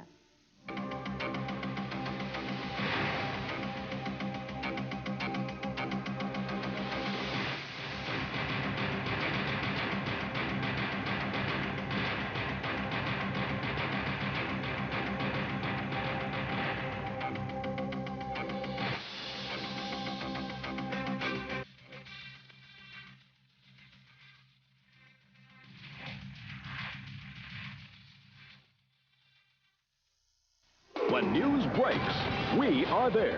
When the big stars, we welcome Kareem, Evander Holyfield, with Roger Clemens, tell their stories. But I'll never shut the critics up. If it ain't broke, don't fix it. Fox Sports News Prime Time is there. Now, I can really say Charles is the best player in the country. On the field, in the clubhouse, or behind the scenes, our team's got you covered. Fox Sports News Prime Time. We are there. Weeknights at 10. The new Orioles Coca-Cola Classic 6-pack ticket packages are now available. Now it's your chance to get tickets for sold-out games. Get this, you get sold-out games against not only the Braves but also the New York Yankees, plus 4 other games. Order your Orioles Coca-Cola Classic 6-pack today by calling 410-685-9800. Again, 410-685-9800. Well, the Orioles passed 3.1 million in ticket sales. And those tickets just keep on rolling out of the ticket office at Camden Yards. People excited about the ball club that will be heading north from Fort Lauderdale. Rafael Palmeiro as Greg McMichael comes on to work for the New York Mets after 6 strong innings by Rick Reed. And a swing and a miss by Rafael Palmeiro this afternoon. A single, a run scored, and a strikeout. That all against Rick Reed.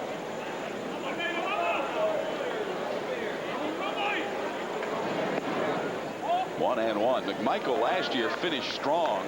Did not allow a run over the last 7 outings for him, but he really struggled out of the bullpen. Blew 11 of 18 save chances last year for the Mets. Yeah, and lost 10 ball games, 7 and 10 on the season. That's a lot of decisions. I mentioned that the Orioles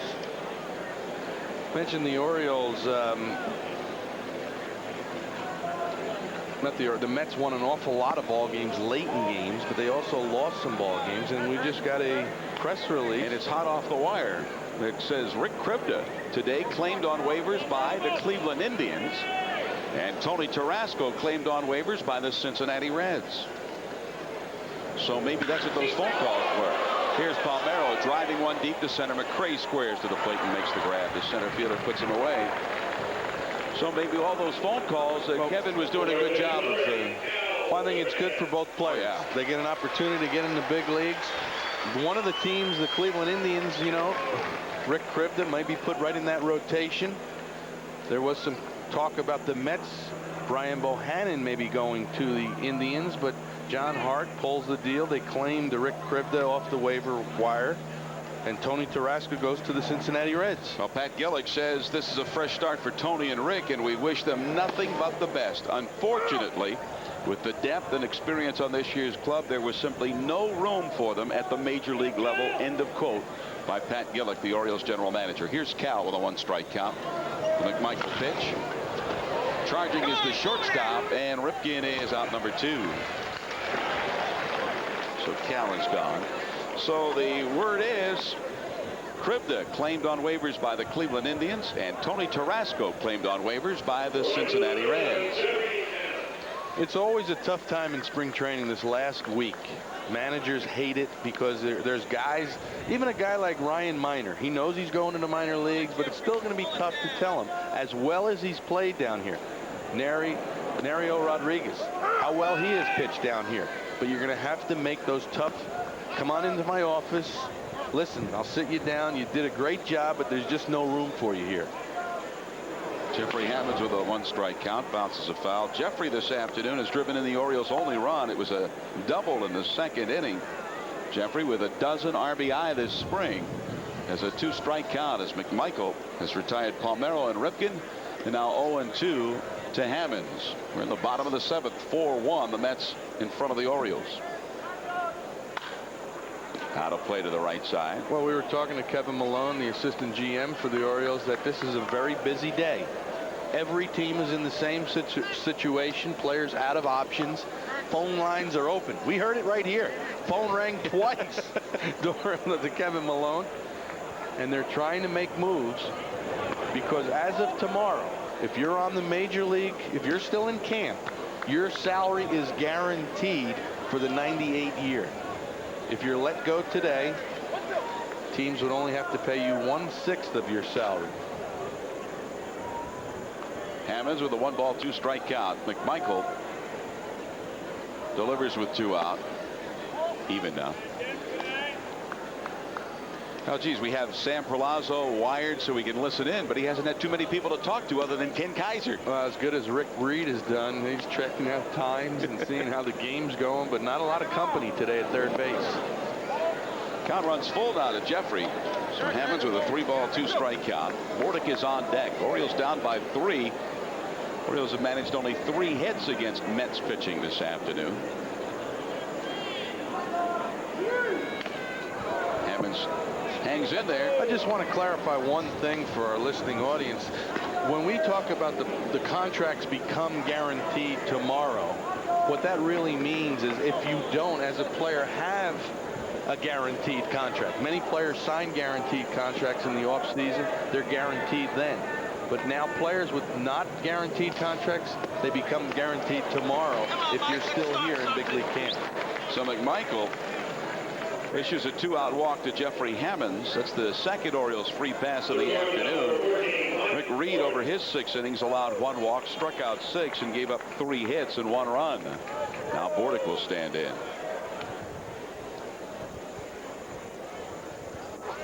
Mike Bordick looking for his first hit this afternoon. Go over to first, and Jeffrey gets back very easily. Tim Spear is at first base now for the New York Mets. He came on earlier in the ballgame, pinch running for John Olerud back in the 4th inning, and Spear has stayed on the bag there. And another quick throw to first and getting back in safely. Hammonds. Charlton's work is done on the hill, but he is down in the Orioles bullpen throwing. Jesse Orozco looks like will be coming in to pitch the top of the 8th for the Orioles, but have a certain number of pitches they want each pitcher to throw to strengthen that arm for regular season play, as Bordick skies it to right center. The right fielder is over. And that's it for the Orioles as Parker makes the grab. The Mets, after 6.5, I should say after 7 now, continue to lead the Orioles. It's the New York Mets 4 and the Orioles 1.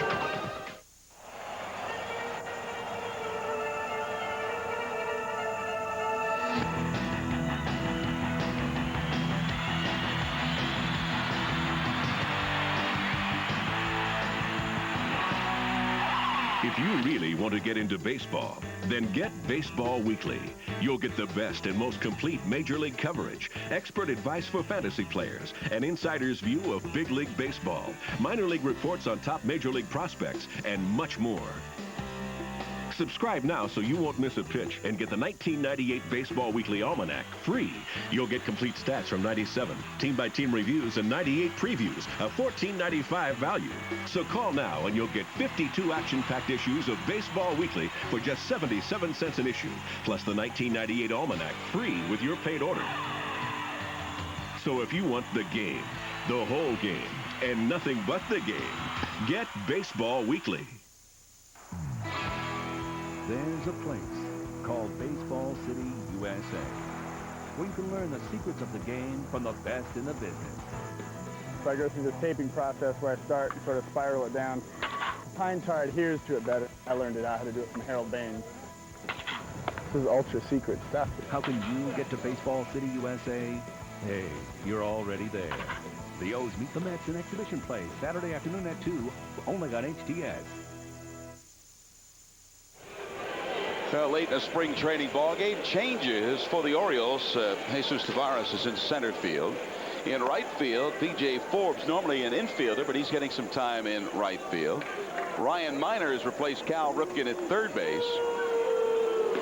And look at the pants on Ozzie Guillen. They're down to the ankles. Normally, Ozzie is he wears those pants up around the knees, but he says new team, new traditions start. He may wear the high pants when he gets a start in a regular season ball game. But Ozzie told us about why he wears the high pants during the course of a ball game in our first broadcast, but now he's changed his mind. And of course, here's the veteran, Jesse Orozco, on the hill for the Orioles. 8 strikeouts in only 6 innings pitched. Right away, Ryan Miner is tested, and right away, Ryan Miner picks it up in foul territory. I wonder what Ozzie Guillen in the pants, if it has anything to do with the 6 hits and 38 at-bats. We're talking about superstitions and the way things change. 158 on the season. He's hit the ball hard. I mean, those numbers, and a veteran player says, you know what? Spring training, you don't get paid for it. Get paid for once that big bell rings a week from today. Now Spear at the plate for the New York Mets. Ozzie getting that brand new glove broken in down at first base. Jesse Orozco, the Orioles' 4th pitcher of the afternoon. 1-1 now to Spear. Nerio Rodriguez worked 5 strong innings, 3 strikeouts, giving up 5 hits and just 1 run. Terry Matthews roughed up a bit in his inning of work. Charlton worked a pretty strong inning, and Armando Benitez beginning to throw for the Orioles in the pen. Here's a strike.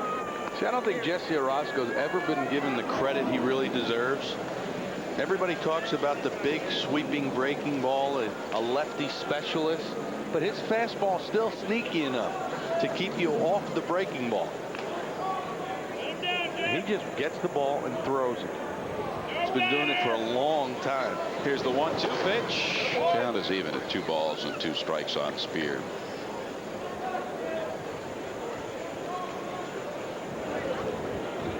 Jesse Orozco, one-time hero for the New York Mets.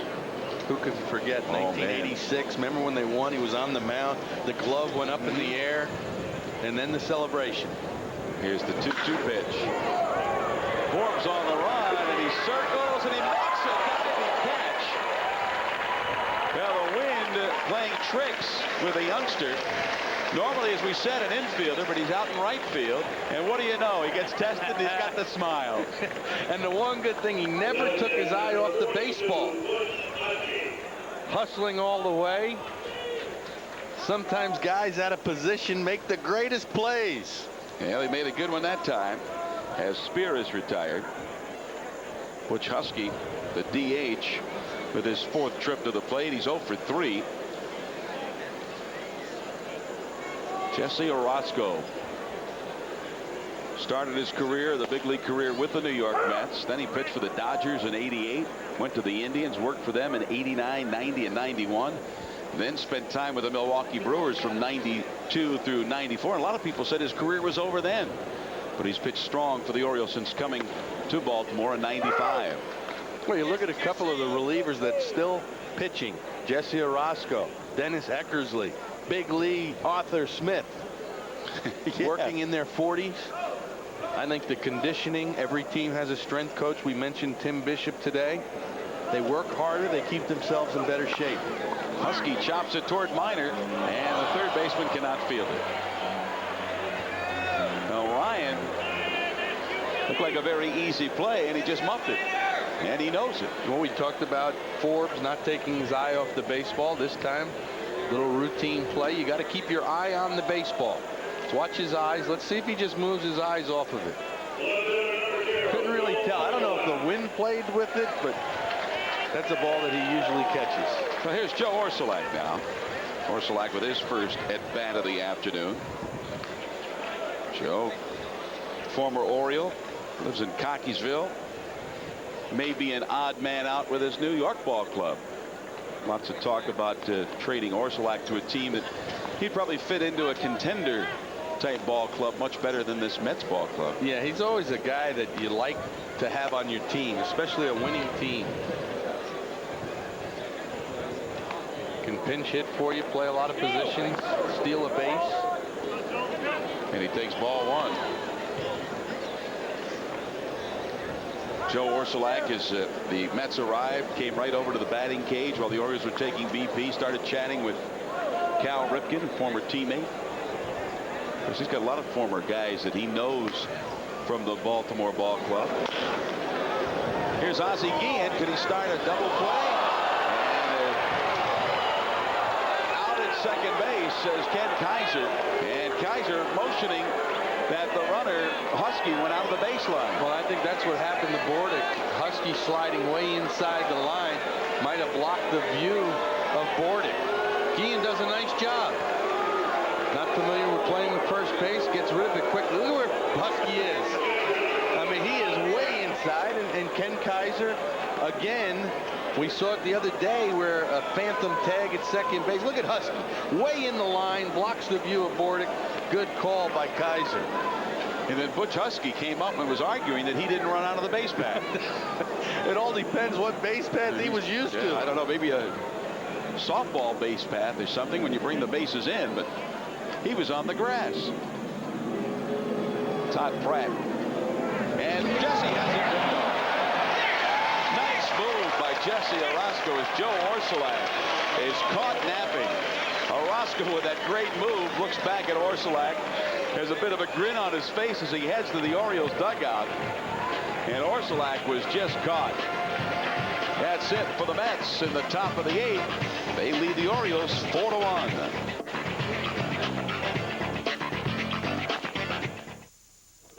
Imagine getting $500,000 all at once. All at once? Well, what do you mean? Well, you know, all at once. Oh, I see. So this isn't all at once. No. But this is all at once. Right. Like, this is $500,000. Right. And this is all at once. Okay. So what you're saying is... Play cash in hand, new from the Maryland Lottery. It pays you $500,000 all at once, just like that. All at once? What do you mean? So, ladies and gentlemen, if you take a square and a circle of the same size, why does the square cover more total area than the circle? Because of the corners, sir. It's like a Lido pizza. Oh? It's bigger so you get more freshly rolled dough, more delicious sauce, more smoked provolone cheese, more toppings for your money. This is the 50s. Who cares about saving? It's an idea ahead of its time. But someday Lido pizza will be everywhere. People will be eating, saving, and loving that square Lido pizza because they never cut corners. This will also end the federal deficit. What deficit? He could have sprained his ankle. He could have pulled a hamstring. He could have broken his thumb. He could have fractured his rib. But he didn't. Was it luck?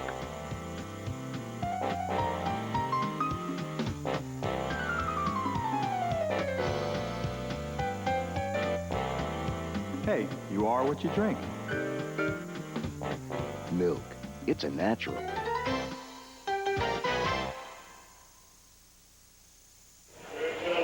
They'll take advantage of the Orioles bargain night offer on Thursday, April 2nd. The Orioles and the Royals will be the teams that play at Camden Yards. Remember, it's a 7:05 start.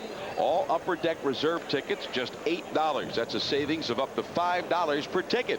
Get your tickets now. Call the toll-free number 1-888-848-BIRD. That's 1-888-848-BIRD.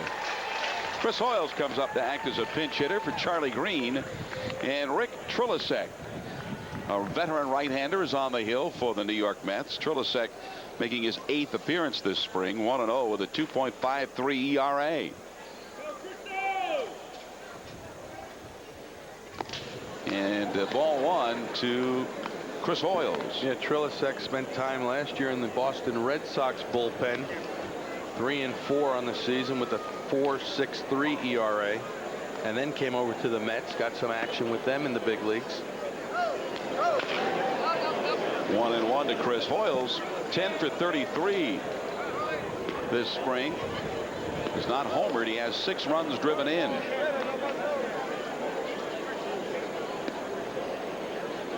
Yesterday, Hoyles went 1 for 2 in Fort Myers with an RBI. That's in for the base hit. Joe Orcelek tracks it down, and Chris Hoyles stroked that one nicely into left center field, and he's the leadoff man here in the bottom of the 8th inning, and he's on. Orioles down by 3, and Jesus Tavares will stand in. Well, that pinch hitting is a tough duty. Sitting on the bench for 8 innings. Called in. You got to get some good swings, and Hoyles did a nice job. And Tavares will stand in now.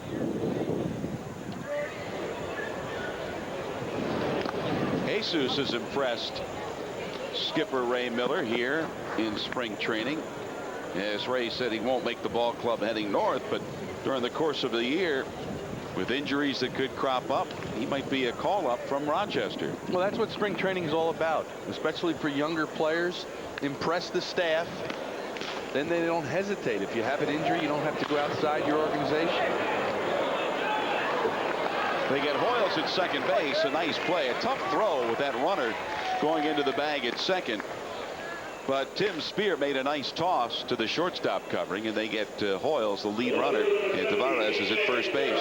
Normally on that play, the first baseman will take the out at first, but Spear knows the runner. Hoyles not real quick. Did we just lose my mic? And here's B.J. Surhoff. B.J. with a runner at first takes a strike. Orioles trailing 4-1, bottom of the 8th inning. Tavares is at first base. Trilasek, third Mets pitcher of the day, fires over there, and Tavares is back. The Orioles took a 1-0 lead in the second. Jeffrey Hammonds with an RBI double, but the Mets scored to tie in the fifth and then took the lead with 3 in the sixth, and that's where we stand now in the bottom of the eighth, 4-1 with 1 out and a runner at first. And BJ fouls it off again. BJ upset with that, going after that pitch. It was down around the ankles. 0-2 to the Oriole left fielder. Roberto Alomar would be next. Infield at double play depth for the New York Mets, and Armando Benitez has been cranking it up in the Orioles bullpen. There's Tavares with his lead at first. Now Trilasek goes over there, and Tavares with the dive back. He almost looked like he was leaning towards second base. You can see that as a pitcher. I used to like to watch the runner's front foot. If he opened it up like a sprinter, he's already started towards second base. He knew he was running. Base runners, you know, Fred, will tip off when they're stealing, especially Ricky Henderson. Every base runner had little idiosyncrasies that they had to do to get themselves going. I used to love hit and runs. The base runner at first would always give it away. They would shorten up their lead. And I said, wait a minute now, something's not right here. The 0-2 delivery could be 2 for 1. And that's the inning as B.J. Surhoff fits into a 4-6-3 double play. 8 complete gone here in Fort Lauderdale. We head to the top of the ninth. The Orioles trailing the Mets 4-1. Connecting with the wrong internet provider can leave even the most experienced net user frustrated and abandoned. Now there's a better way. BellAtlantic.net, with access to Big Yellow, your Yellow pages on the web, and a helpful staff to guide you 24 hours a day, 7 days a week. Bell Atlantic can open doors to the internet you never knew existed. Wild things are happening. Bell Atlantic. We'll see you there.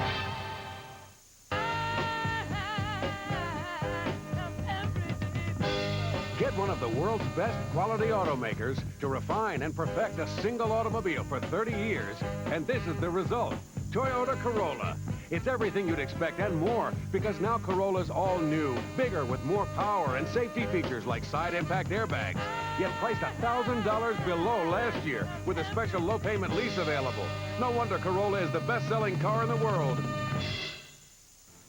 TimeBridge Technologies. One source for enterprise-wide networking solutions. For networks, systems, and applications designed for your company, dial 888-402-1300. I'm Lionel Bienvenu. Weeknights at 6:30, catch Fox Sports News Tonight. Get all your highlights, interviews, and analysis. We've got the fastest moving half hour in all of sports. Fox Sports News Tonight, now weeknights at 6:30. HDS coverage of Orioles baseball has been brought to you by Bell Atlantic 9X Mobile. A cell phone is only as good as the network it's on. By Southwest Airlines, with fares so low you have the freedom to go places and do things you never thought possible. And by Bell Atlantic Corporate. While things are happening, Bell Atlantic. We'll see you there. No changes for the Orioles, and Ozzie Guillen getting used to that role of moving around a little bit with the glove and changing gloves. Goes from first to left field. Chris Hoyles, normally a catcher, is now at first base for the Orioles. And the new catcher is Melvin Rosario, replacing Charlie Green. Hoyles came up to act as a pinch hitter for Green last inning. Pitch high from the new pitcher, Armando Benitez. And Armando, he continues to impress this spring, Rick. Yeah, he's got all the talent. You just hope during the regular season his emotions don't get too much of him. Physically, he's got the ability to be an outstanding closer in the American League. Todd Pratt at the plate with a 1-ball, 1-strike count. The Orioles down by 3 here in the top of the ninth, 4-1. The Mets have doubled up in the hit column, 8-4. And Turk Wendell, a right-hander, throwing in the bullpen for New York. Good pitch there from Armando. I mentioned emotionally, you can't, as a closer, you got to go out. Some days you're not going to have your best stuff and you're going to get beat. Randy Myers last year was the exception. 45 out of 46 saves. You don't anticipate Benitez to have that type of year. But what you hope is that he has the attitude, okay, I'm on the mound, I got one inning of work, I'm going after it. And there's the man that the Orioles hope will be able to keep that even keel for Armando Benitez. First base coach Carlos Bernhardt. Carlos, in his first year as the Orioles first base coach, the man who signed Armando from the Dominican, and Carlos runs the Orioles Dominican Republic program. I never forget in the 96 postseason when the fan interfered with that Jeter fly ball. Tavares was the, not Tavares, Carrasco was the outfielder. I mean, it obviously reached over and took the home way. They gave him a home run. And I remember Benitez down the line arguing the play. Never saw that before. Ball forward. And one thing that Armando Benitez has not been doing this spring is walking batters. That's only the third walk in 9 2/3 innings. He has 13 strikeouts coming into this outing. So he walks the first man he faces. And you would expect probably a bunt in this situation. Very difficult pitcher to bunt on. 99-mile-an-hour fastball, a hard forkball, and a slider. Not an easy task for Gilbert. Sean Gilbert is second at bat. He's 0 for 1. And Armando's high with a fastball. And Rosario will go out to talk things over with Armando, and they'll communicate in Spanish. Talk about him slowing down. Don't rush. That's the 99 times out of 100. That's what you went out and told the pitcher. You're rushing. Give your arm a chance to catch up to your legs. Now Armando with a runner at first base. A 1-ball count. Nobody out in the top of the 9th. The Mets at the plate with the lead, 4-1. Now it evens at 1-1 now. Well, the Orioles, as I mentioned, have a game tomorrow night up in Vieira against the Florida Marlins. They'll play the Marlins again in Vieira on Thursday afternoon. They go to Jupiter Friday to play the Montreal Expos. It'll be the Mets and the Orioles here Saturday. We'll be on the air Saturday. Then after that game, immediately the Orioles will fly north, and they'll meet the Mets next Sunday in Baltimore. And that game will also be on the tube on television. And then a Monday off day, and then next Tuesday in Baltimore, 1 week from today, it will be Mike Mussina, the opening day pitcher for the Orioles. Tim Belcher gets the call for the Kansas City Royals, and the '98 season will be underway. 2-1 the count. There goes the runner, and it's a 2-ball, 2-strike count now, as Gilbert fouls it off to our right. Yeah, Bobby Valentine, 2-1 count, opted to the hit and run with Gilbert. Has not shown bunt in this situation. Bobby Valentine will move runners. They will do whatever it takes to get runners advanced, squeeze. We saw the squeeze today. The Orioles guessed right. And they pitched out and caught Gilbert in the rundown. 2-2 pitch. Ozzie Guillen is there. Now moving with that wind pushing the ball, and Guillen makes a nice grab. That wind pushed that ball back toward the infield. Ozzie thought he was in perfect position to field, and then the wind right in the teeth pushing the ball back, and Guillen making a little bit of a type of a basket catch on that one.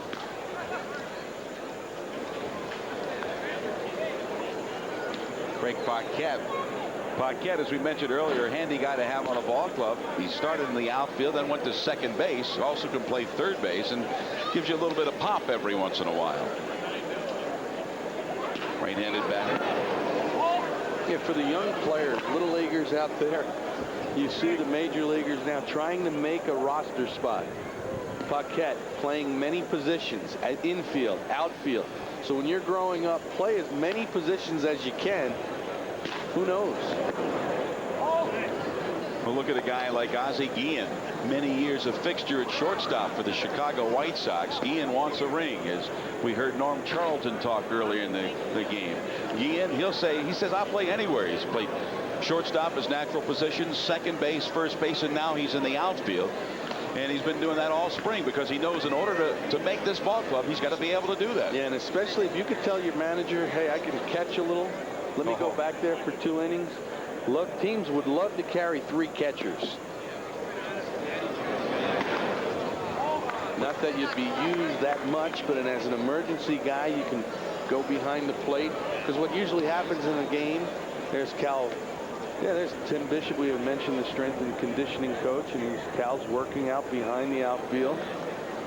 What a program he's on. And, you know, it doesn't stop once the season starts with Cal, because I can remember many a night during the season last year, even though Cal had the bad back, he was trying to work out the problems. It would be Tim Bishop and Cal Ripken in the Kingdome in Seattle. Pop foul. Coyle's coming over. It'll be a tough play, but the wind will just push this one out of play. Well out of play. The lights would be out at the Kingdome in Seattle, but out in right field, you would see Tim Bishop and Cal Ripken doing their thing out. Here it is, body clock saying 3 o'clock in the morning or something like that, East Coast time, but they're still out there doing their work. 3 balls and 2 strikes to Paquette, runner at first base. Todd Pratt. Mets lead at 4-1, top of the 9th, 1 out. The Benitez delivery, 3-2. Forbes with a long run, and you can see that wind just twist that ball into the stands. When it initially left the bat, you say, well, it's going to be near the foul line, and then it winds up 5 rows deep in the stands, and there's the Old Glory. Almost like some of my drives. Florida golf, a lot different than up north. The wind is a big factor. Again, 3-2 pitch on the way from Benitez to Paquette, the runner going. It's a base hit in left field, maybe more. Pratt heading for third. He's being waved home, and the ball gets by Ozzie Guillen under that fence. I saw the ball all of a sudden bouncing away from Ozzie down under the fence, and stopped at second base is Craig Paquette. And that part of the fence out there is on a roller, and it's got about 6 inches of room underneath. And that'll also prevent a run from scoring. Tough break for the Mets, because Pratt would have scored easily on this double by Paquette. It looked like a breaking ball up. Ozzie going down the line, has to slide up. Whoa. And there it goes underneath the fence, preventing a run from scoring. Pratt had to go back to third base. And now with the strikeout pitcher in Benitez, I mentioned this the other day, the Orioles have a big advantage over most American League teams. They have guys out of the bullpen that can strike out hitters. Benitez averaged more than a strikeout an inning last year, and you're looking for a strikeout here. And the Orioles are looking to cut off the run possibility at the plate as the infield is in, and it's a ball 1 count to Mcrae, Ryan Mcrae. Of course, you talk about the smoke coming out of that pen. Arthur Rhodes is another guy that brings the ball to the plate and looks for the strikeout. Nice stop by Alomar, but he will not come to the plate. Wise decision by Roberto, because he gets the sure out at first base, second out of the inning. Pratt comes in to score, but Alomar having to make the dive. Had he made a wild throw to the plate, no telling how many could have come in, but they get the 1 run. And give that run to Cookie Rojas, the third base coach. They had the contact play on, meaning anything on the ground, Pratt is going to try to score. If the contact play was not on, he does not score. Alomar with a great play. And it's a 5-1 lead for the Mets. And you do that, of course, Cookie's saying, hey, we had a 4-1 lead. What happens? He gets thrown out at the plate, big deal. I might be able to steal a run in this situation, and that's what Cookie Rojas did that time. Here's Jim Tatum, and Tatum takes it high, 1-1. 2 gone. Orioles down by 4 now, 5-1. Seems like Benitez today is working on his breaking ball. A lot of breaking balls, has not shown the real good fastball. Jimmy! And it was another breaking ball. And you know what? It's spring training. Guys like to work on things. I always looked at it the other way. The first 2 weeks of spring training, that's the time to work on it. Now the last week of the season, gear it up, get it real close to what it's going to be really like. Most guys will do that. It's just surprising whether, well, it'll be interesting to find out if he was working on the breaking ball today, but Armando doesn't seem to be too perturbed about what's happening. No, the biggest thing now with a week to go, you don't want to get hurt. You want to get your inning of work in. If he's still trying to fine-tune that slider, why not do it here?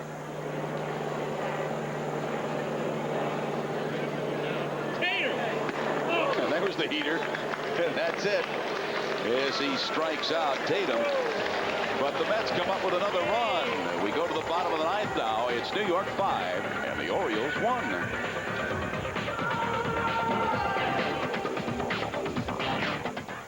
ultimate Derek Jeter dream day. First, you call a girl. Tell her that you're preparing a perfect candlelight dinner for her. I throw in some R&B. I can't cook, so I'll order some food. Tell them to give me the works and put it on my Discover card. Splash on a little cologne. Throw on your apron. The Discover card cashback bonus is the icing on the cake. What else would she want to do but to watch highlights of us winning the World Series in 1996? It pays to Discover. To apply, call 1-800-IT-PAYS-TO. Accepted where you see the Novus sign. I think my wife will like this. I'm sorry, sir, but we're closing. Yeah, but I just wanted to know... Why shop around someone else's schedule? With complete 24-hour service, Geico lets you buy car insurance anytime. Buy directly over the phone and you could save 15% or more. Geico Direct, a better way to buy car insurance. Does this come in beige? That's it. I'm on a hunger strike. Hunger strike. We got a situation here. You know what to do.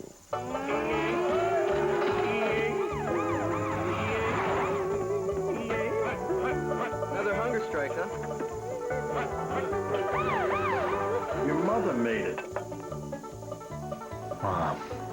Introducing Safeway Great Meal Combos. Just heat and serve. So good, you won't believe it.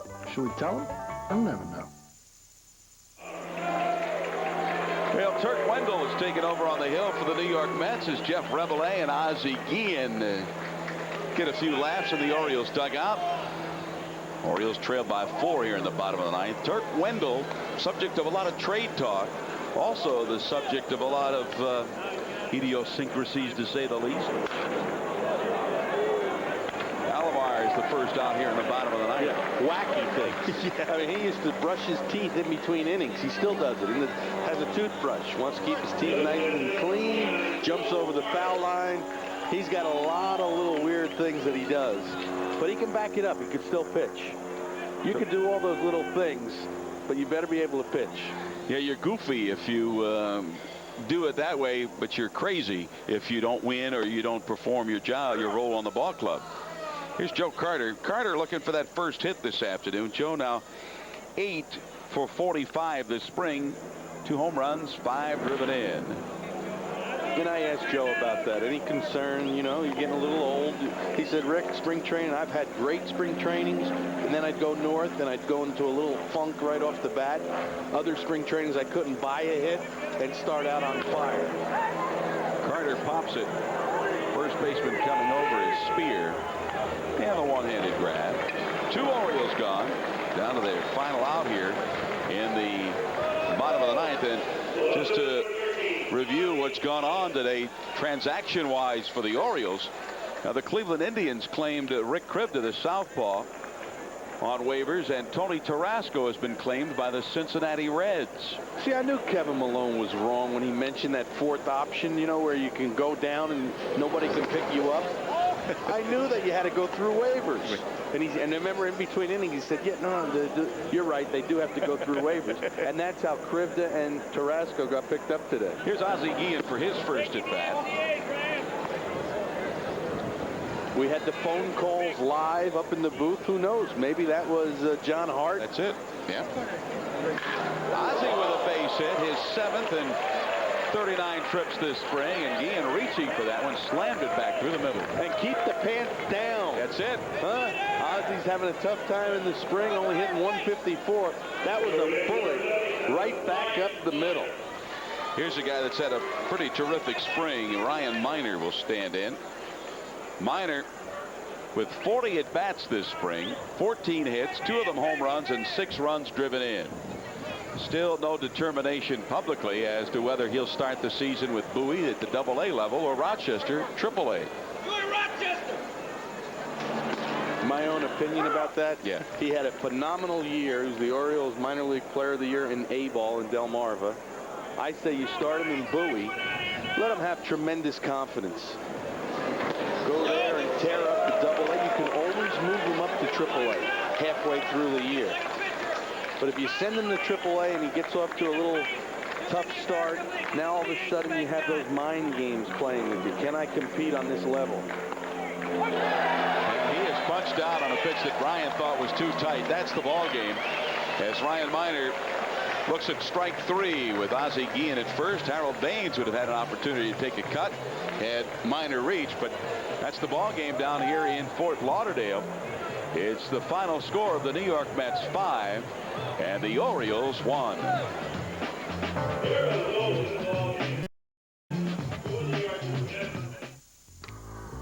Honey, we really need a new TV. A Mitsubishi big screen? You read my mind. Not difficult. You know, for the family. Right. Well, I guess it wouldn't hurt to look. They've got a great deal at the big screen store. We don't pay anything for 13 months. You know, if we hurry, we can have a big screen in time for the game. Or the movie. At the big screen store.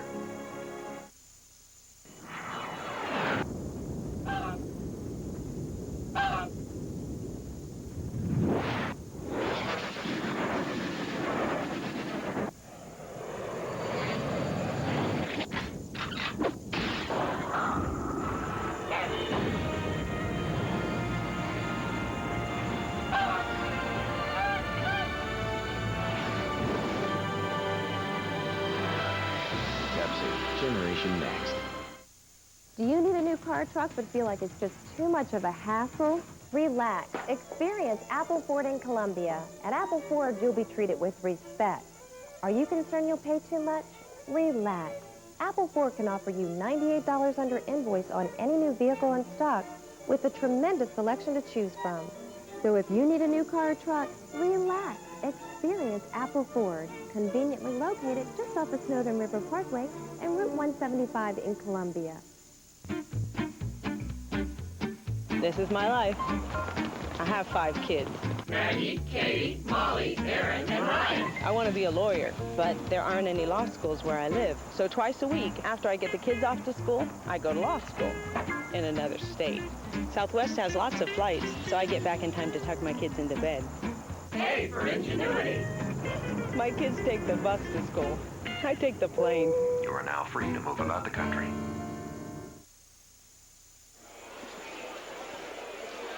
Fred Manfra and Rick Cerone back at Fort Lauderdale, where the Orioles have fallen to the New York Mets by a 5-1 count.